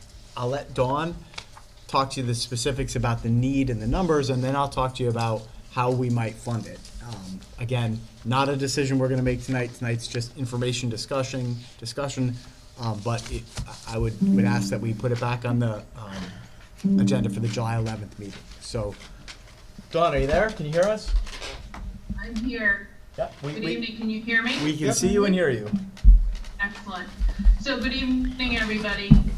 There's nothing like looking at the screen behind you at home and realizing what the mess the room that you're working in. So I'm just going to ignore the mess behind me. I apologize.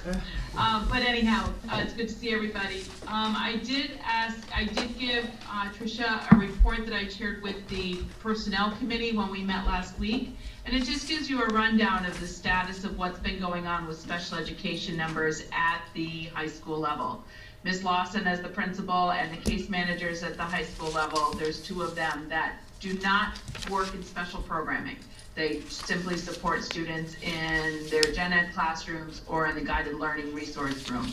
And they have been really busting at the seams this year. They've had their caseload continue to grow.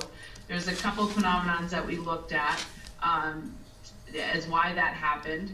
but their caseload, and at the point of already being really, really full right now, of 20 to 21 on their caseload, excuse me, we have the potential to increase by 11 for next year for that population. The chart that I shared with you on the document is the caseload comparison between this year and projections for next year. Our total numbers are going to increase by 11. You see the Harbor and Life Skills and Outplace. These are students that are case managed by somebody else. The Harbor teacher, the Life Skills teacher, and myself with the outplacement. But what we're seeing right now are the increase of caseload numbers for our special ed teachers. And it's become, we know writing IEPs takes a lot of time. We know all going to PPTs takes a lot of time. If you have more students, it takes more time away from the classroom. That's one component of it. But the piece that's really impacting instruction and impacting support right now is what's going on in the gen ed classrooms and what's going on in the resource classrooms as far as instruction or specialized instruction from our special education teachers. When they're spread so thin that they have a caseload of 24, 25, 26 students, they're spending more time doing administrative work than they are being able to be in the classroom. And it's hard to get in and push into the classroom to the effective level that our students need.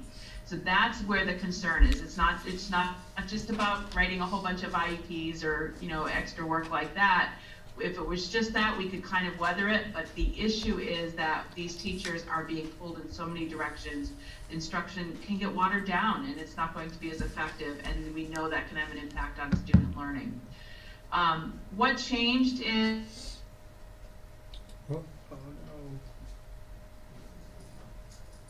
from last year to this year with IEPs? We also have, just in this 1 year, we had 7 new students that were referred or moved into the district during the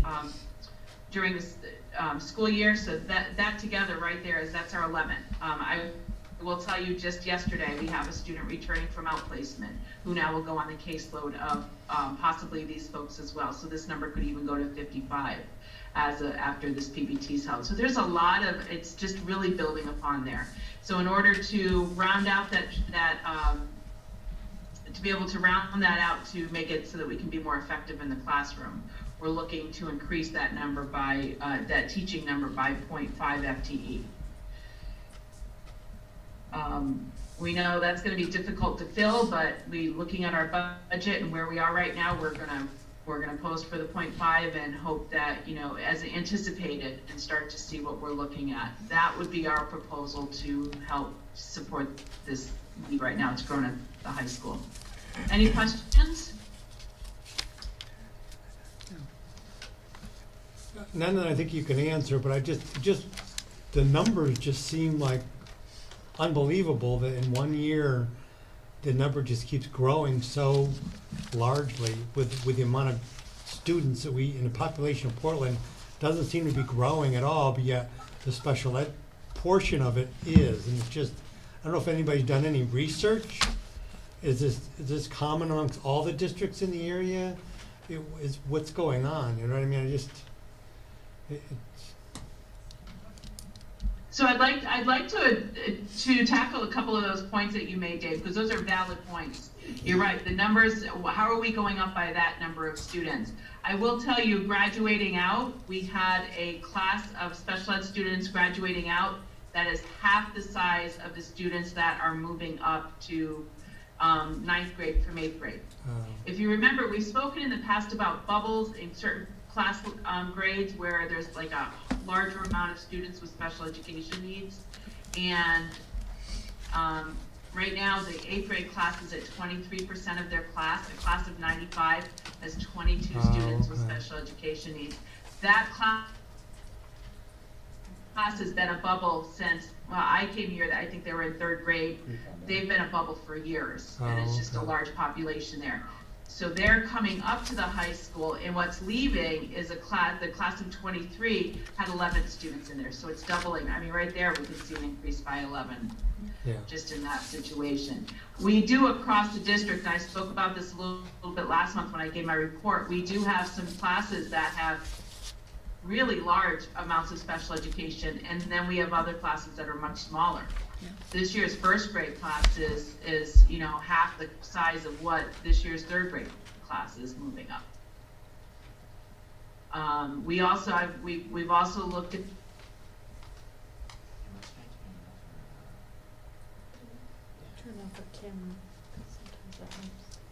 balance rate. Maybe if she went off video or something? I think they're trying.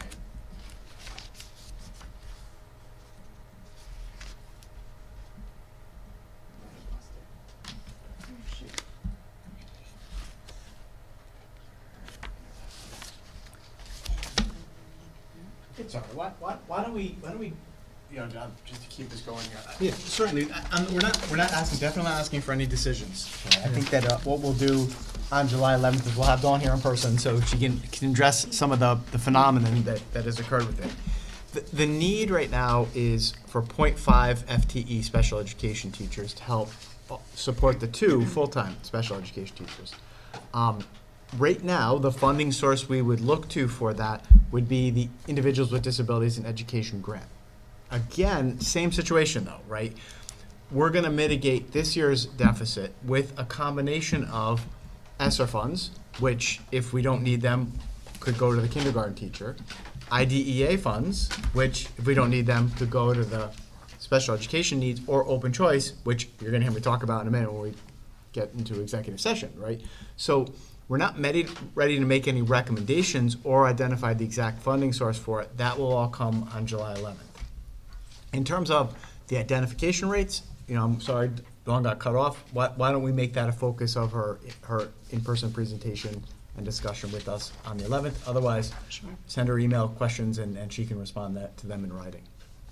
Can you guys hear me okay now? Oh, Yeah, yes. we're okay, Dawn. We were just saying that, can you hear us? I'm not sure. Yes, I hear you. I'm sorry, something happened, we lost connection. Yeah, we got you back. We were just kind of saying, why don't we invite you in person on the 11th? You can talk about maybe some of those bubbles and how those identification rates have come up. Since we're not asking anybody to sort of take action now, this is more of an information part.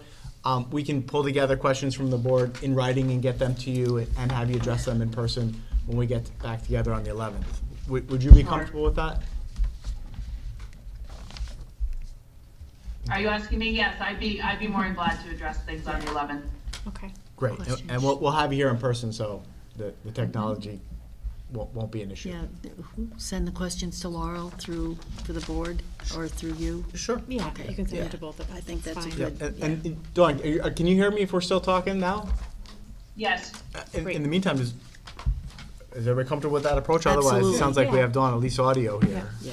And one thing we had discussed when this came up during our personnel meeting, Yeah. one thing we had discussed was that Don had mentioned that a 0.5 FTE may be enough to fill the gap there in our needs, but that it might be a very difficult position to fill as a 0.5. And Right. so we discussed the possibility of posting both a 0.5 and a 1.0 FTE to see whether we are able to fill the 0.5, but if not, we won't be losing all of the time, So is that still the plan? That's still the Is the plan, plan to post both Yeah, that was As anticipated. as anticipated We positions? certainly wouldn't fill them until we had board authorization to do so. Right. Right. My one question, you can answer this next month, is, thank you for clarifying, because I thought there was a whole bunch coming into district, and actually was the 8th grade going to 9th grade, which made the increase. So that led to my second question is, okay, if we've taken a huge increase out of 8th grade, is there resources that now can be utilized other places? We discussed that in We personnel as well. did, yeah. But you were right with your first statement that a bunch of these students are new to the district. They've come into district, they've moved into district, they're coming back from Vinyl Tech with IEPs. Right. So it sounded like, no, there wasn't Well, she necessarily. was saying that 11 went out, but 22 came in, so that, to me, that's a net 11 from the same district. Dawn, what I'm envisioning for the 11th is a chart. Yep. And basically what it will be is the same chart that I presented last month, or at the last meeting, with everybody moved up to their new grades. So you can see where the bubbles are. We can see, because we do have some donut holes, right? Yeah. So we can see where the anticipations are. Because of course, I think, Dave, your question is, and it's a good one, and it's certainly something Stephanie and I do anytime somebody comes to us with a request is, can we reallocate existing resources, or do we need new resources? Right. And we had talked about this, as Laurel said at the meeting, and I was looking at my notes, I don't see, but the explanation was that there were enough new students in the pipeline now that would prevent the ability to move resources up to the high school to Okay, meet. maybe a those chart that shows where we are Yeah. today by grade and then the new chart by grade. Right. And, Maybe and one there's thing a to difference. add to that chart that might be helpful for us to kind of give us a picture of what you're asking about is if you're giving us a grade by grade picture, could you also give us kind of school by school what the resources are in each school to meet those needs, so we can kind of visualize how our Yeah, resources are yeah. distributed? Sure, definitely. I think that would help folks picture big picture. Yeah. It's a big picture, it sure is, there's a lot going on with special ed needs. And to go back, I probably was talking to myself at this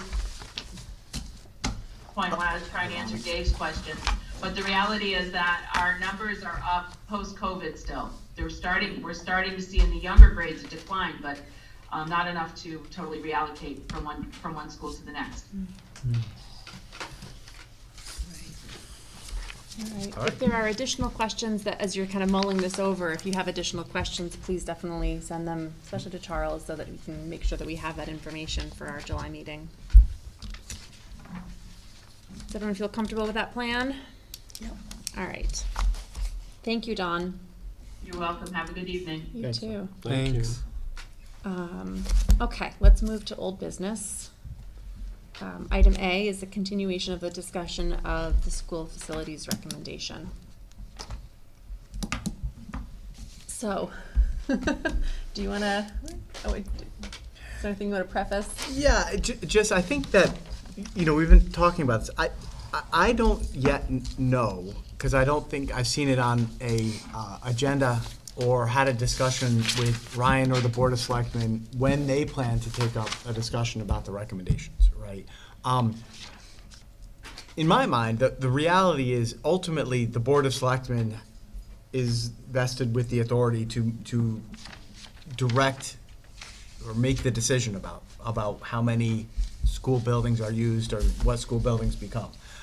It may be premature for us to have that discussion or take any action on that until we glean from the Board of Selectmen what their intentions are, right? And, in my mind, what we don't want to do is have, two different parallel tracks that folks might be moving on. I think that we need to hear from the Board of Selectmen.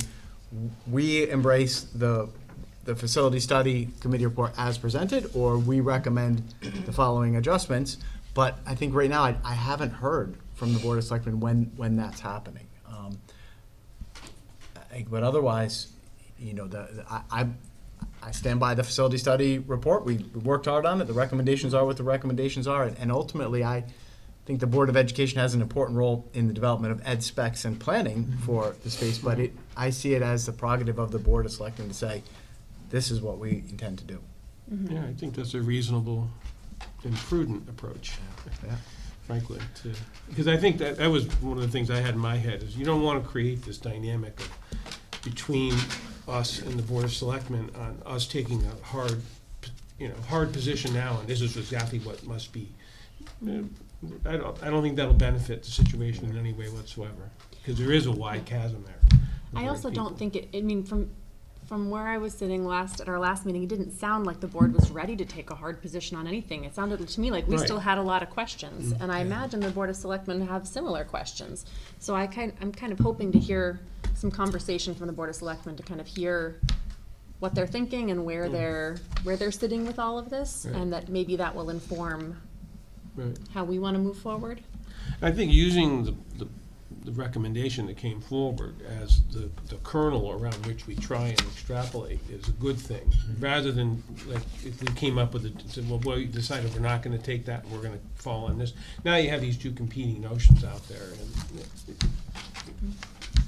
When you're talking about $80 or $90 million in the future of this town, you can't just say we need to have one plan and we go with it. Yeah. when there Yeah. are two that are almost identical in the number of supporters. Both the faculty, the townspeople, the committees, the committee itself. So when you've got that many people being on one side and almost the same number being on the other side, you can't say it's a clear path. It is absolutely not a clear path. And it needs further investigation. And what Charles was saying, I was a little bit bugged about, is that I hope the Board of Selectmen don't think they're gonna make this decision themselves. Usually we work very closely and they're thinking, what do we want and we feel is best? And then we sell it to them and they support it, not that they make a decision on their own. I would hope it would never go down that path. Yeah, I think that there's some middle ground from here to where we need to be at the Yeah. end when the Board of Selectmen takes a vote on how to Yeah. proceed Yeah. in terms of what the numbers will be in a referendum, a potential Yeah. referendum. Yeah. Between here and there, I think there's room for work in the Correct. middle where the Board of Education and the Board of Selectmen can collaborate on this and think so. really all make sure that we are kind of coalescing Yeah. around something that we can build support for in our community and eventually feel good about bringing to voters. And I can go for either one if I've got the support and the data and it makes sense. Yeah. I mean, I'm not gonna hard fasting on anything. I have an open mind. I just wanna see that we've vetted both of them, Yeah. so. Yeah, and I think that the idea of visiting a school together is, like we discussed earlier, and taking a look at their ed specs report and kind of seeing what that process was for another district is gonna be important and very informative. Yeah. For sure.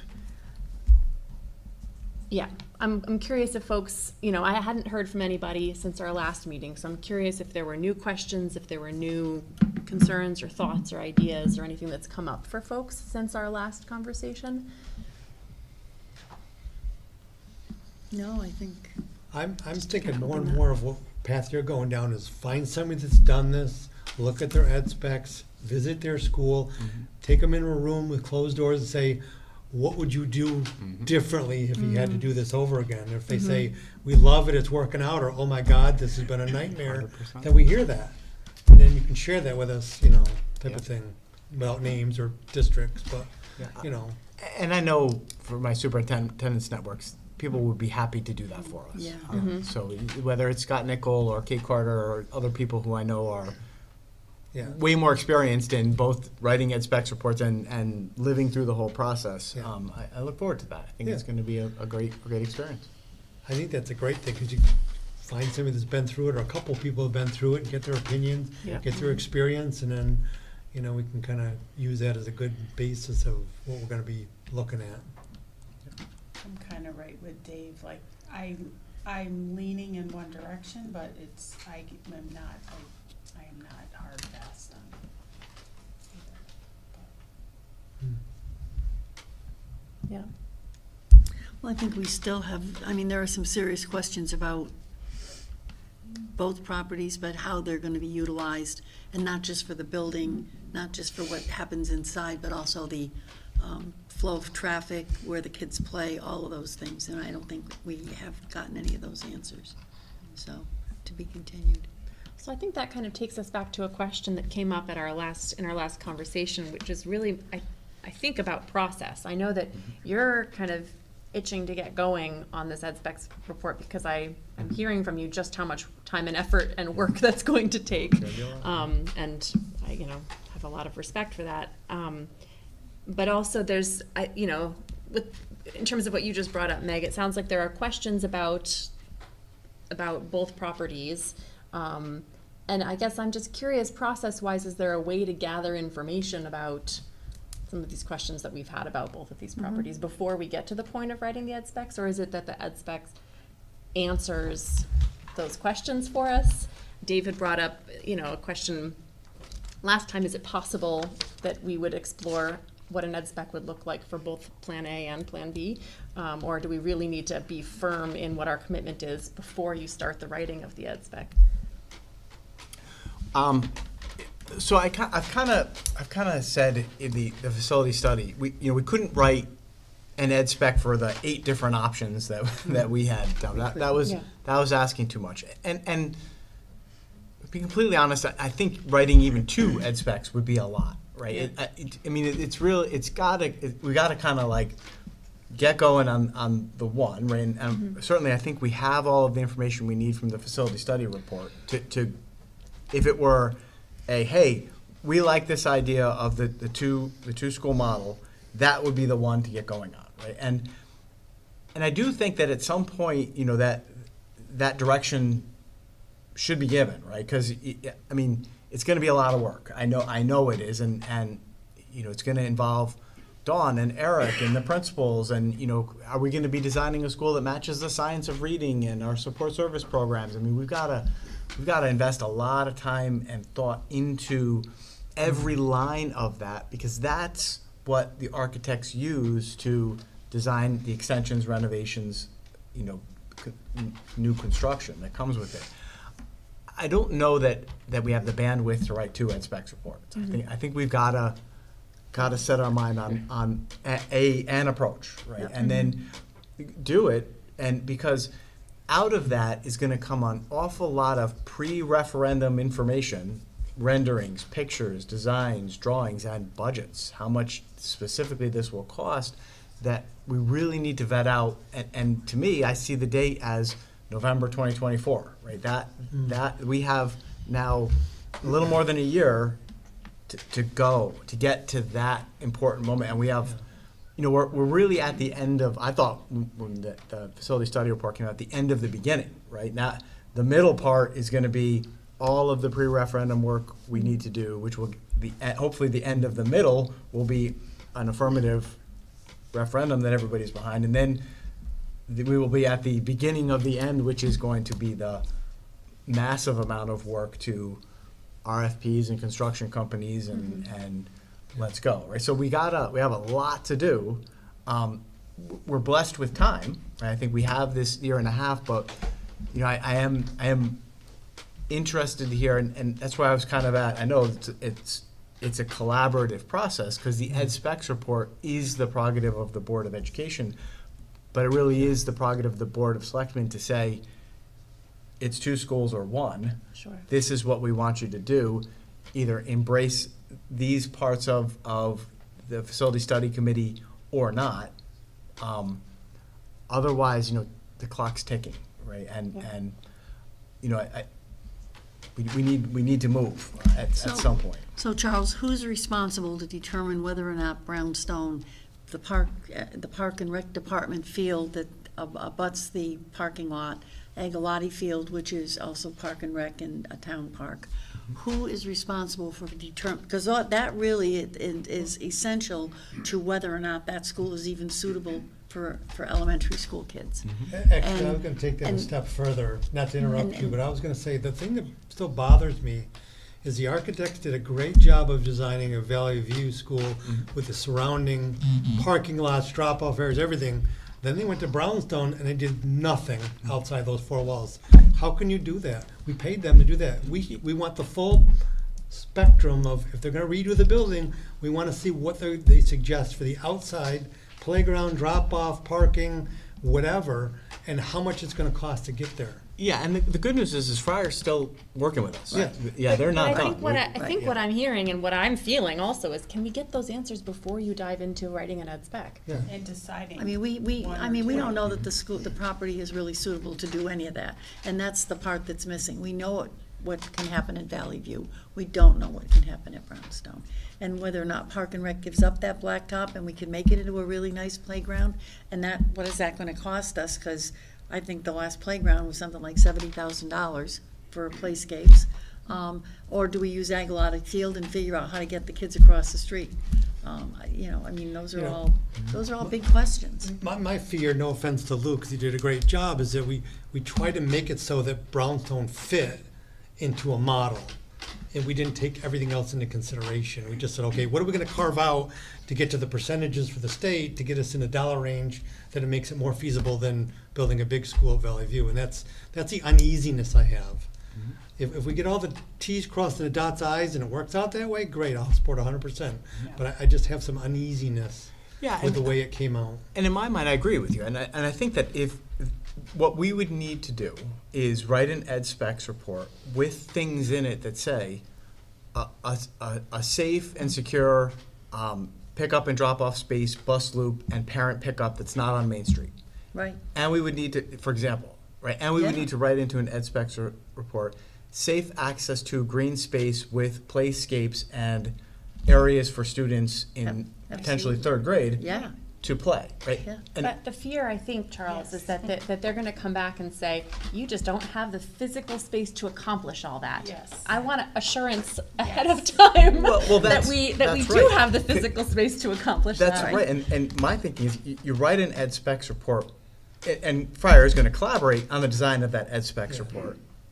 And then they're gonna take that and say, okay, you want these things, here's the space, the blacktop's gonna become, I'm making this up, right? The bus loop, and the pickup, and then we're gonna put in the crosswalk with the light for the space, and you're gonna need, like we know from Valley View, $100,000 playscape for, that's this type of developmentally appropriate, and they're gonna say, you can or can't do it, and here's what it would look like, literally with renderings and pictures and a design model that may involve different new ways to drive in, right? New, because there is no bus loop.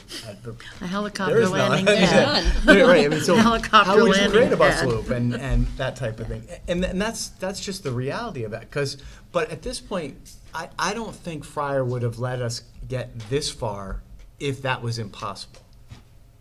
But to be fair, we have to write the ed specs report, identify those priorities, and then let them say that can or cannot be done. So I think this is the question. I don't know what an ed spec looks like. It sounds to me like we're writing about grade level, classroom use, closets, labs, drone laboratories, 3D printers. That's what I think an ed spec is more how the education is going to happen within the walls of the building. But it sounds like it also includes It sounds the like it outer also space. includes the outside. And so maybe give us, can you send us all an ed spec that was written by somebody so we at least know we're all on the same language? We have the same language when we're talking about an ed spec? Yep, there are Because I've never seen one. Yeah, so there are three of them linked in the report. Okay. So we had one from Craig, one from Ellington, one from South Windsor. Okay. They're in that big report. In the report, you can link to all of them Okay. and actually those are the ones I'm thinking To we visit. read and So go we should visit. look Yeah. at those to see exactly what it is. Right, and they absolutely they include everything within the space and outside. And outside, Right. okay. So, but again, that's what you'd have to write in an ed specs report. We're looking to renovate to new a school built as a high school, converted into a middle school, used as an upper elementary school. And special ed And services. it's how many years old, so, Right. you know, Yeah. like, for somebody that lives in a over 300-year-old house, what you see is not always what you expect to see if Well, you start to uncover. One part of the brownstone tour was the Yeah. attic, and it's kind of scary. And I guess that is my concern, is that it's gonna be time and effort, no matter what, to write this ed specs report. And if we write it, you write it. Yeah. Well, you put it- And then there really is I just feel like I would feel better about having some of that information and then the time spent writing the right ed specs report Right. for the right, I don't know. Could I'm someone just from really Friar concerned about the. come and speak to us about the outside space at Brownstone, what they know about it, what they could imagine? Is that a possibility? Because Of course. it feels yeah. to me like that's what several of us are getting hung up on, that there's concern about how much space do we actually have? Because I'm thinking about how the town owns the blacktop, Yeah. and if we're talking about putting a bus loop through the blacktop, that's not property that we necessarily have say over. So I guess I'm kind of curious about the nuance between the space that's school and the space Or that's not parking, school. or just and plain parking out and parking And then space. parking. all Well, of that's that. the other thing. So if they have given consideration to that as part of their work with us so far, it seems to me like that's something we would benefit from hearing more about. I Sure. agree. Yeah. I think that would be a great idea. And I just, I just worry too about the plus and minus to the budget, whatever that number was, 10% or whatever. I don't think that that's enough for what you're gonna, and what, Well, the formula It's- the state For formula. cost overrun? Yeah, exactly, like, I'm just Did like. you read the article in the paper about Hartford over, like, I forget the number, like 45 million over their Yeah, well, that, I'll budget look, for. yeah, I think you can look to our friends in Cromwell. Well, yeah, exactly. The Yeah. middle Yeah. school I can in promise you. Cromwell, and here's what happened in Cromwell, right, is, and I know this only because I read, and that some of the environmental impact studies that they hadn't done were done, and those came back and said, here are the things you need to do on this space to bring it up to code or wetlands or whatever it might be, right? Yeah, those are gnarly little surprises, which is why we really need to spend the next 6 to 8 months writing the ed specs report, working with Fryer, maybe doing some of those preliminary studies so that we're having all of those things identified pre-referendum, not post-referendum. Because what we don't want to do is get a referendum passed, then do the work, and then have to go back and say we need an additional $15 million a la Cromwell. So right? you just totally got to what my question was, Right. Charles, which is, in process-wise, is it standard to do those tests, those environmental tests and studies ahead of your referendum or after your referendum? When I talked to Mike about that, Yeah. he said, boy, Charles, you're smart. You're thinking about these things now before referendum. It is not uncommon for folks to go do this, then work out the cost of those environmental impact studies and others into not consider those, and then get your referendum passed and then have to go back. The new park on Route 17 is a good example of that, where they allotted money to build that park, and then when they started to build and dig, they found clay that had to be dug out and remediated and gravel filled and sand filled or whatever. They couldn't put parking lots on clay. And that was, so then they started to Look at cut back on what was going to go into the park. Yeah. But you're And- confident we could do some of that legwork ahead of time soon, within the 100%. next year, so that we have that information before we would try and do the Yeah. Right, referendum? and Stephanie just whispered into my ear, we don't even have to go to Cromwell. We can look at the track. Right. Right, I Yeah. mean, The it track is wasn't until we did the core samples that we found out what we thought was a $500,000 project was $1.5 million project Right. because of the degradation, and we have to do the post and beam Water tension, and- right? yeah. We absolutely, if we're smart, we're gonna write ed specs plans, get the experts from Fryer to say, we look at your ed specs plans, here are some renderings, and here are some additional testing and things we recommend you do now, Yeah. which may come with costs, I don't know, Yeah. we're gonna Oh, have it to will. figure out, but that's the the proactive thing that The penny saved, and, yeah. right, and it's a lot of work, like I'm looking, it is a huge amount of things that we have to do. Yeah. And I think it starts with this conversation and, us asking the Board of Selectmen to have an agenda item where they talk about this and, looking at ed specs reports that have yielded a building, reading the ed spec report, going to visit and engaging Fryer in discussions about bus loops and green space for kids to play, but also in, hey, what does asbestos mean? What does it mean if you do a core sample in the ledge at Valley View would mean expensive Oh, blasting or, Oh, yeah. who knows, right? But the wonderful thing is here, we have a year plus to do this. A year. Right. The application's due June 30. That's right. It's a year. Right, It is a 1 year. year. So. You keep saying the. Well, a year and 2 weeks. Thank you very much. A year and 2 weeks. So I can get my vacation in still, right? So it's I'm chomping at the bit to deepen my understanding of ed specs and start writing one. Yeah. Stacy, you had a, When we had the joint Board of Selectmen, Board of Ed, where the facilities study was presented, we had the opportunity to, ask questions and to talk there. I think a lot of us have, thought a lot about this, and I'm wondering, is there a way that we can have another joint meeting with the Board of Selectmen? Because I'm concerned that if it's just on the Board of Selectmen's agenda, then do we just have to present ourselves like an audience of citizens to be able to ask questions or participate in the question. discussion? Like, I just would feel like a collaborative approach would be best, because I think they're gonna have questions that I don't think of, but yet we're gonna have questions that potentially they haven't thought of. So I don't know, it just. Well, have all of the selectmen actually looked at the plan, the recommendation that Charles wrote and gave to them in that, has anybody actually read it so that there are some questions coming from the Board of Selectmen at this point?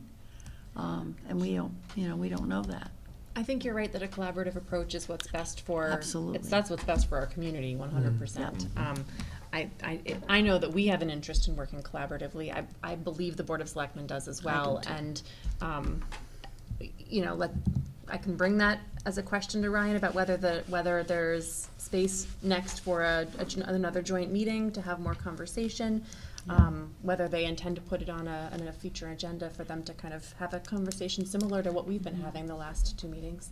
And I'm maybe they happy need to kind of feel out. first, I'm certainly. Right. Just. Right. Well, the fact that they haven't done the building committee or the Right. other committee, it's not even on their agenda. I guess somebody needs to find out where's their head at, because are there unanswered questions why they're not moving forward? And to me, that's a really important point, because while we kind of think about the logistics and the reality of consolidating schools, there's that important side piece where the Board of Selectmen, the committee has asked the Board of Selectmen to appoint a separate committee to look at what could happen with those facilities that the school no longer uses. It seems to me that needs to happen now. We want to see some action there, for sure, so that they can kind of have the next year to independently work on what some solutions might be while we continue to wrestle with.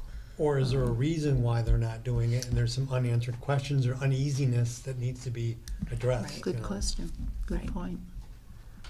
And I was just thinking about discussions that we've had, and it feels like we're still kind of going back and forth between the one mega school versus the. Don't use that term. It's ingrained in my head. I can't get rid of it. I was going to use shining school on a hill, but I don't know if people would get the political reference to that. Oh, jeez. It's an old. But anyway, I've heard from a lot of people whose sentiment go on what I would call the third rail here, and say, why are we doing any big new building of any sort? Just let's put the money that we need into the capital improvements to fix the schools that we have. I think there's a deep, they may not be loud, but I think there's a deep pocket out there of people who might feel that way, that need to be convinced that we shouldn't, if we follow the recommendations of the group, that we would decommission, Gildersleeve, and kind of reset things. And Can I and answer I think that's that? a heavy lift. Can I answer that? Well, It's just give me a because second. I think that's a heavy lift by itself. Right. And if we try and go the next, and try and make that next grab and say, well, let's get rid of Brownstone too, and turn that over to the town to deal with. I think, I don't know, I just think it's gonna be a heavy lift. that 28 million that was sightlines is now probably about 35 million. Oh, sure. And there's no state reimbursement. We own it. Right. We have the full. Right. We're gonna fix old buildings. The full with that thing, money, and with we're our own still gonna money. have old buildings when we get So done. Tim, you're not saying that's where you're at. I'm You're not saying saying, that's no, the I'm area not. you're No, but I'm not that's the proposing answer. that. That I would mean, be I'm just my saying, I response. think there's a That's an important legitimate point. sentiment out there Right. of people who don't, I Oh, think clearly. that the plan that came forward is among many Right. plans probably the best we should be looking at. But I think there's some sentiment out there that even that is a Feels like a bridge lot. too far, Yeah. so to speak. I think you're right that we have a big job to do to help our community understand why this is really important for us to not do nothing. Why it's really important for us to make this step right now. I still feel like I need some reassurance that if we're going to, as a community, invest $40+ million into having exceptional schools, that we've got one shot at this, and I want to make sure that I want to make sure that we do it right, and really are doing best by our community and by our students. So I think that's why I'm feeling like I need answers to some of these questions before I can really support a plan. But I do think that, to your point about building community support, that's, to my mind, that's why it's so important that we, approach this in a collaborative way with the Board of Selectmen. That we all need to be working together to reach a consensus that we can feel good about. And I think the Facility Study Committee was very cognizant of how we were going about doing it, and the taxpayer was never far from our mind, because it is about the community, it is about protecting everybody, and also providing excellent educational facilities. And there's a balance, and there's an answer to it, but quite frankly, if we eat the whole thing ourselves, then the town is going to have to fund a bond issue for $40 million, and it's gonna be ours for the next 20 years, basically. So it would behoove us to do renovate to new and be a partner with the state in getting back a reimbursement rate of about 54%, I believe, on the buildings. And then we would be renovating to new. So And the reality is you're never gonna make everybody happy. No. You look at the budget every year, you always get 200 or 300 people to vote no matter what it is. It could be even we've had 0 increases before people voted no. So you're always gonna get a few people that just don't want change. Well, it's incumbent upon us to make sure that the information is out there and that it's but you're accurate. gonna get the majority. I mean, it's gotta be a majority because you're never gonna get everybody. Right. Kim, you had a question or a I'm just point? that, what if, and in the understanding the process and the steps, and I hear you, Charles, that getting that ed spec is what we need for our next step. So I guess devil's advocate question, and I just scrolled through the Windermere, which by the way was my school growing up. 42 pages, and it's a narrative, and the most detail it gets into is just that there will be an outdoor playground with developmentally appropriate playscapes. Say we get to the point of the ed spec and biz, it has a paragraph here and we all go, what? No, that can't happen. Like, what is the plan or what happens? Is there ever a time when in ed spec we say, whoop, try again? Yeah, so what's interesting, and you're looking at the Windermere one, that's a perfect example. Like, we should read that and then go to Windermere and say, hey, when you wrote, we need a developmentally appropriate playground. The architects responded to that with examples and costs for, and space constraints and needs for that, right? So we're gonna write it. We need an ABA lab. Okay, well, that might not be enough. Probably the architect's gonna wanna know what is an ABA lab, what does that constitute? I mean, developmentally appropriate playground? Okay, well, if you tell me what age group, I imagine I can figure out what that looks like. I mean, we have the experience from when we built with the Gildersleeve grant at Valley View. Learned a lot about playgrounds in that case.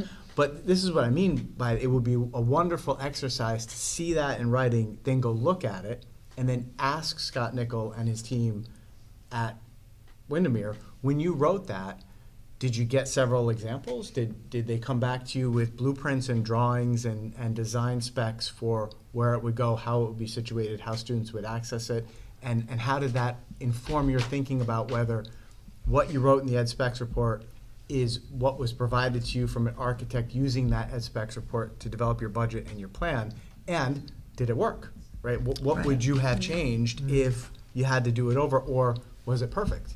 In which case, we know that just writing a developmentally appropriate playscape is enough, or do we have to go into greater detail? I think my biggest concern about this, though, is that there's just physically not a lot of space around the building. That's the point. So I'm just concerned that an Ed Specs report is gonna turn into, this is not even a viable option for even though it was recommended by the facility study. Yeah, and I would suggest that, yes, and That's what I'm if worried that about. happens, that will happen to us in September. Okay.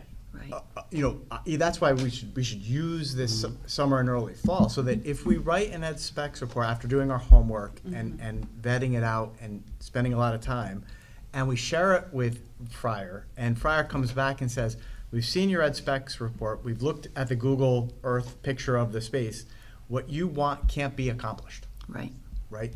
That's an important moment, right? The facility study committee never went that deep. We were at the 50,000 foot view designing the plan. That's true. If we write the Ed Specs report in a detailed enough way to get what we want, and Fryer tells us your square footage, your space constraints make that impossible, the good news is we're gonna know that in the fall, not a month before a referendum when you're trying to convince people that you need $40 million to I do feel it. much more comfortable with what you But I'm just still said. going back to my previous question, which was, why can't we ask that specific question ahead of you even starting to write the Ed Spec report? Why can't we ask I that guess now? I guess that is the really, I think we absolutely can. town of Portland, For are you gonna give Olympic us the parking, land to because do? what is there now for Biz, you know, think about when you had a play or when you had an event or something like that, where do people park? They park on the other side of Main Street because there is no, I mean, this was back when my kids were in school. Oh, so- yeah. Because we know that the needs The aren't loop aren't and gonna park. surprise us, right? Yeah. The parking, a safe pickup and drop off loop for buses and parents who are Right. dropping off children,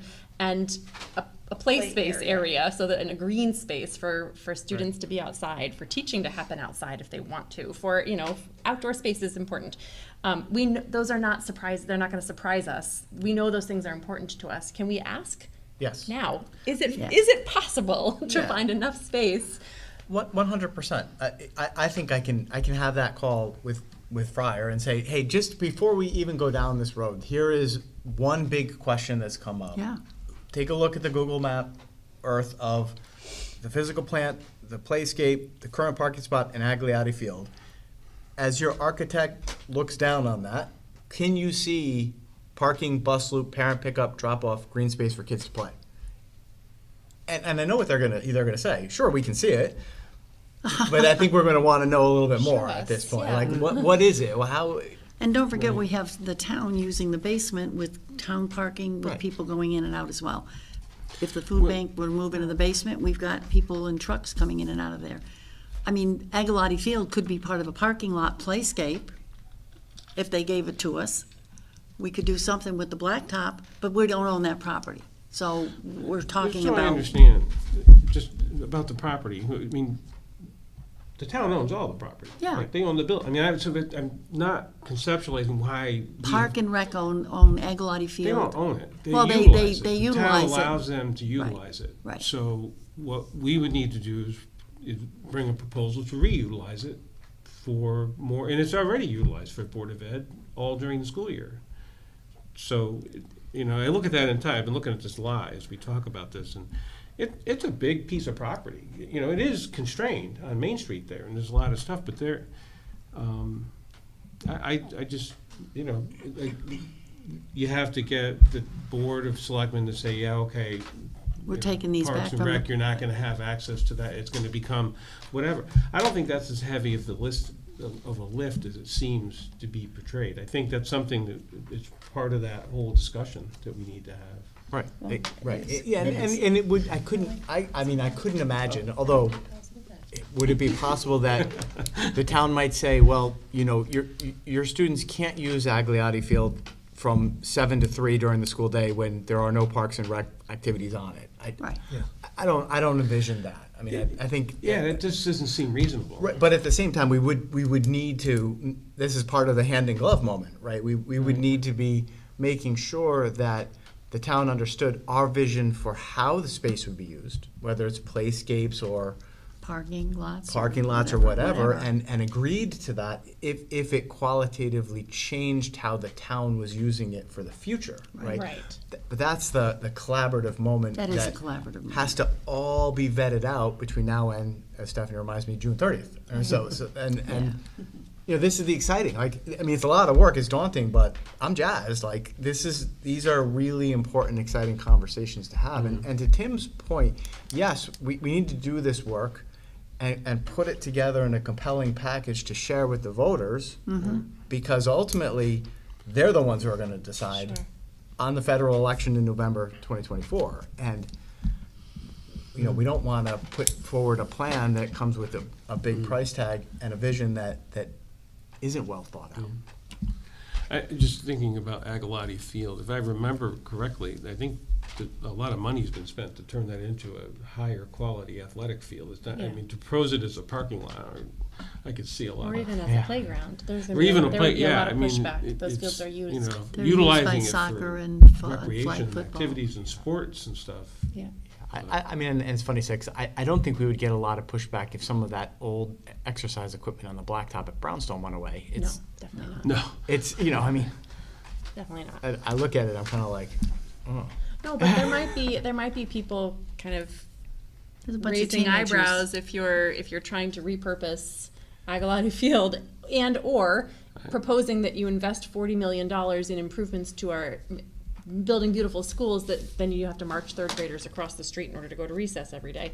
People might be a little confused by that. Yeah, that's Dodging for sure. fire That trucks. would be an important thing that we'd have to address, that concern, how it would be done, and what we would need in terms of traffic studies and crossing guards or lights and Fire department calls. whatever it might be. Right, right. Yeah, because you do. That's right. The The fire fire department- department's ripping out of there real quick if They got sure a are. 911 call, Yep, right? they are. And the post office. So it just, Yep. I think we still have questions and there's a lot to consider. In terms of next steps, I think, I think conversation with Ryan and Yeah. the Board of Selectmen is yeah. important. And you know, we can ask about whether there's space for a joint meeting for us to have some of this conversation together, whether they prefer to have a conversation first on their, I can try and feel some of that out, and does that seem reasonable? Mm-hmm. All right.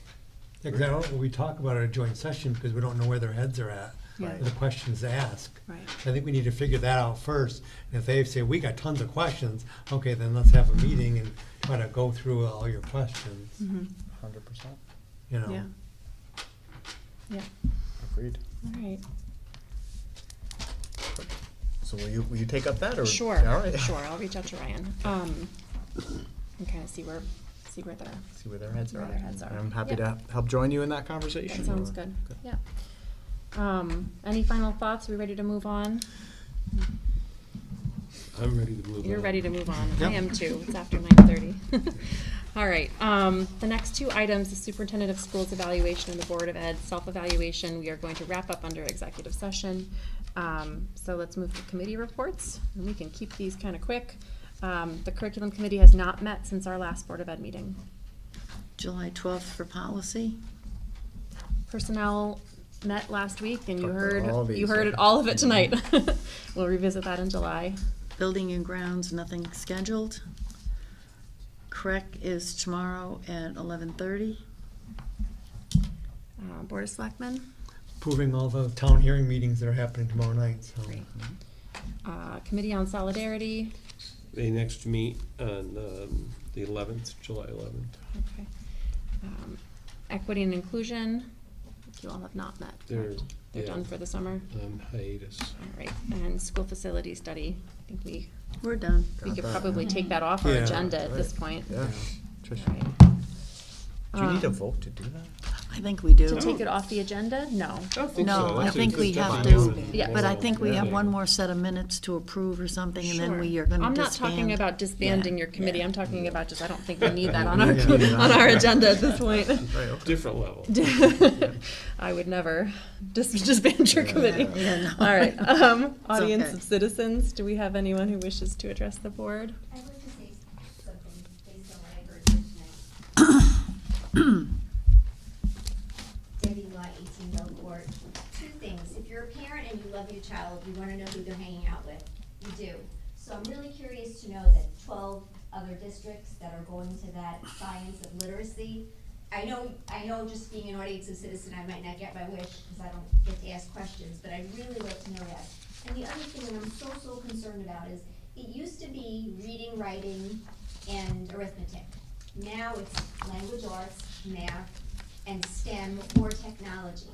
And I don't know what your credentials are, but in my mind, when you're picking a replacement for technology for a district, you want to get the best and the brightest. You want to reach out to UConn and say, hey, can you get your computer science people to help us pick this person that we're going to choose as the next person to run technology for our district? You want the very, very best. So, and you want people to interview for that position. You know, you don't want to just bump up people, and maybe the person that you have in mind would win that interviewing process. I know you're all I know you're inundated with building issues, but like, please don't miss the forest for the trees on this one. Technology is crucial.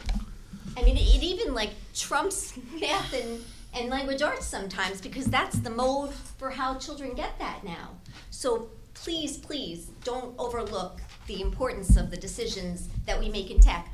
I would have preferred the 8,000 not go towards the vending machine and not regroup 13,000 on this position.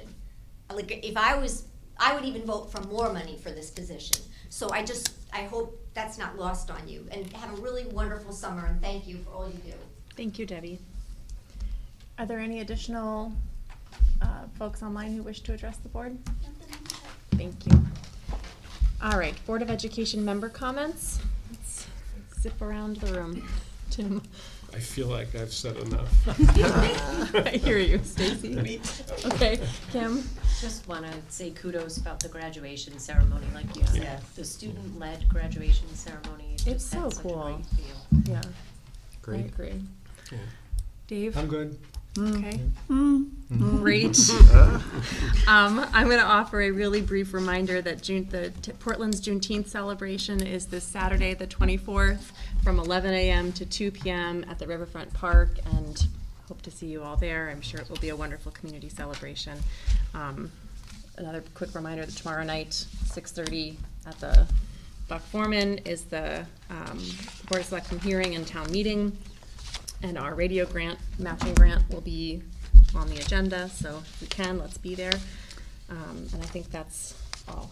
Is there a motion to Yes, I'll enter make it. executive Yes. session for the Yes. purpose of Superintendent of Schools evaluation, the Board of Education self-evaluation, and the 2023-24 Yes. stipend? I make that motion. And please invite Stephanie and Charles to join us. Yes, Stephanie and Charles, please join us in this wonderful Thank you, Meg. Is event. there a second? I'll second. Any further discussion? Safe travels, Eric. Good night, Eric. All in Thank you. favor? Aye. All right, perfect. Who was the second on that one? Stacy did. Thank you, Stacy. And it And it is is 9:40. 9:41. See, it'd be better if it was 8:40. Oh, it would be better.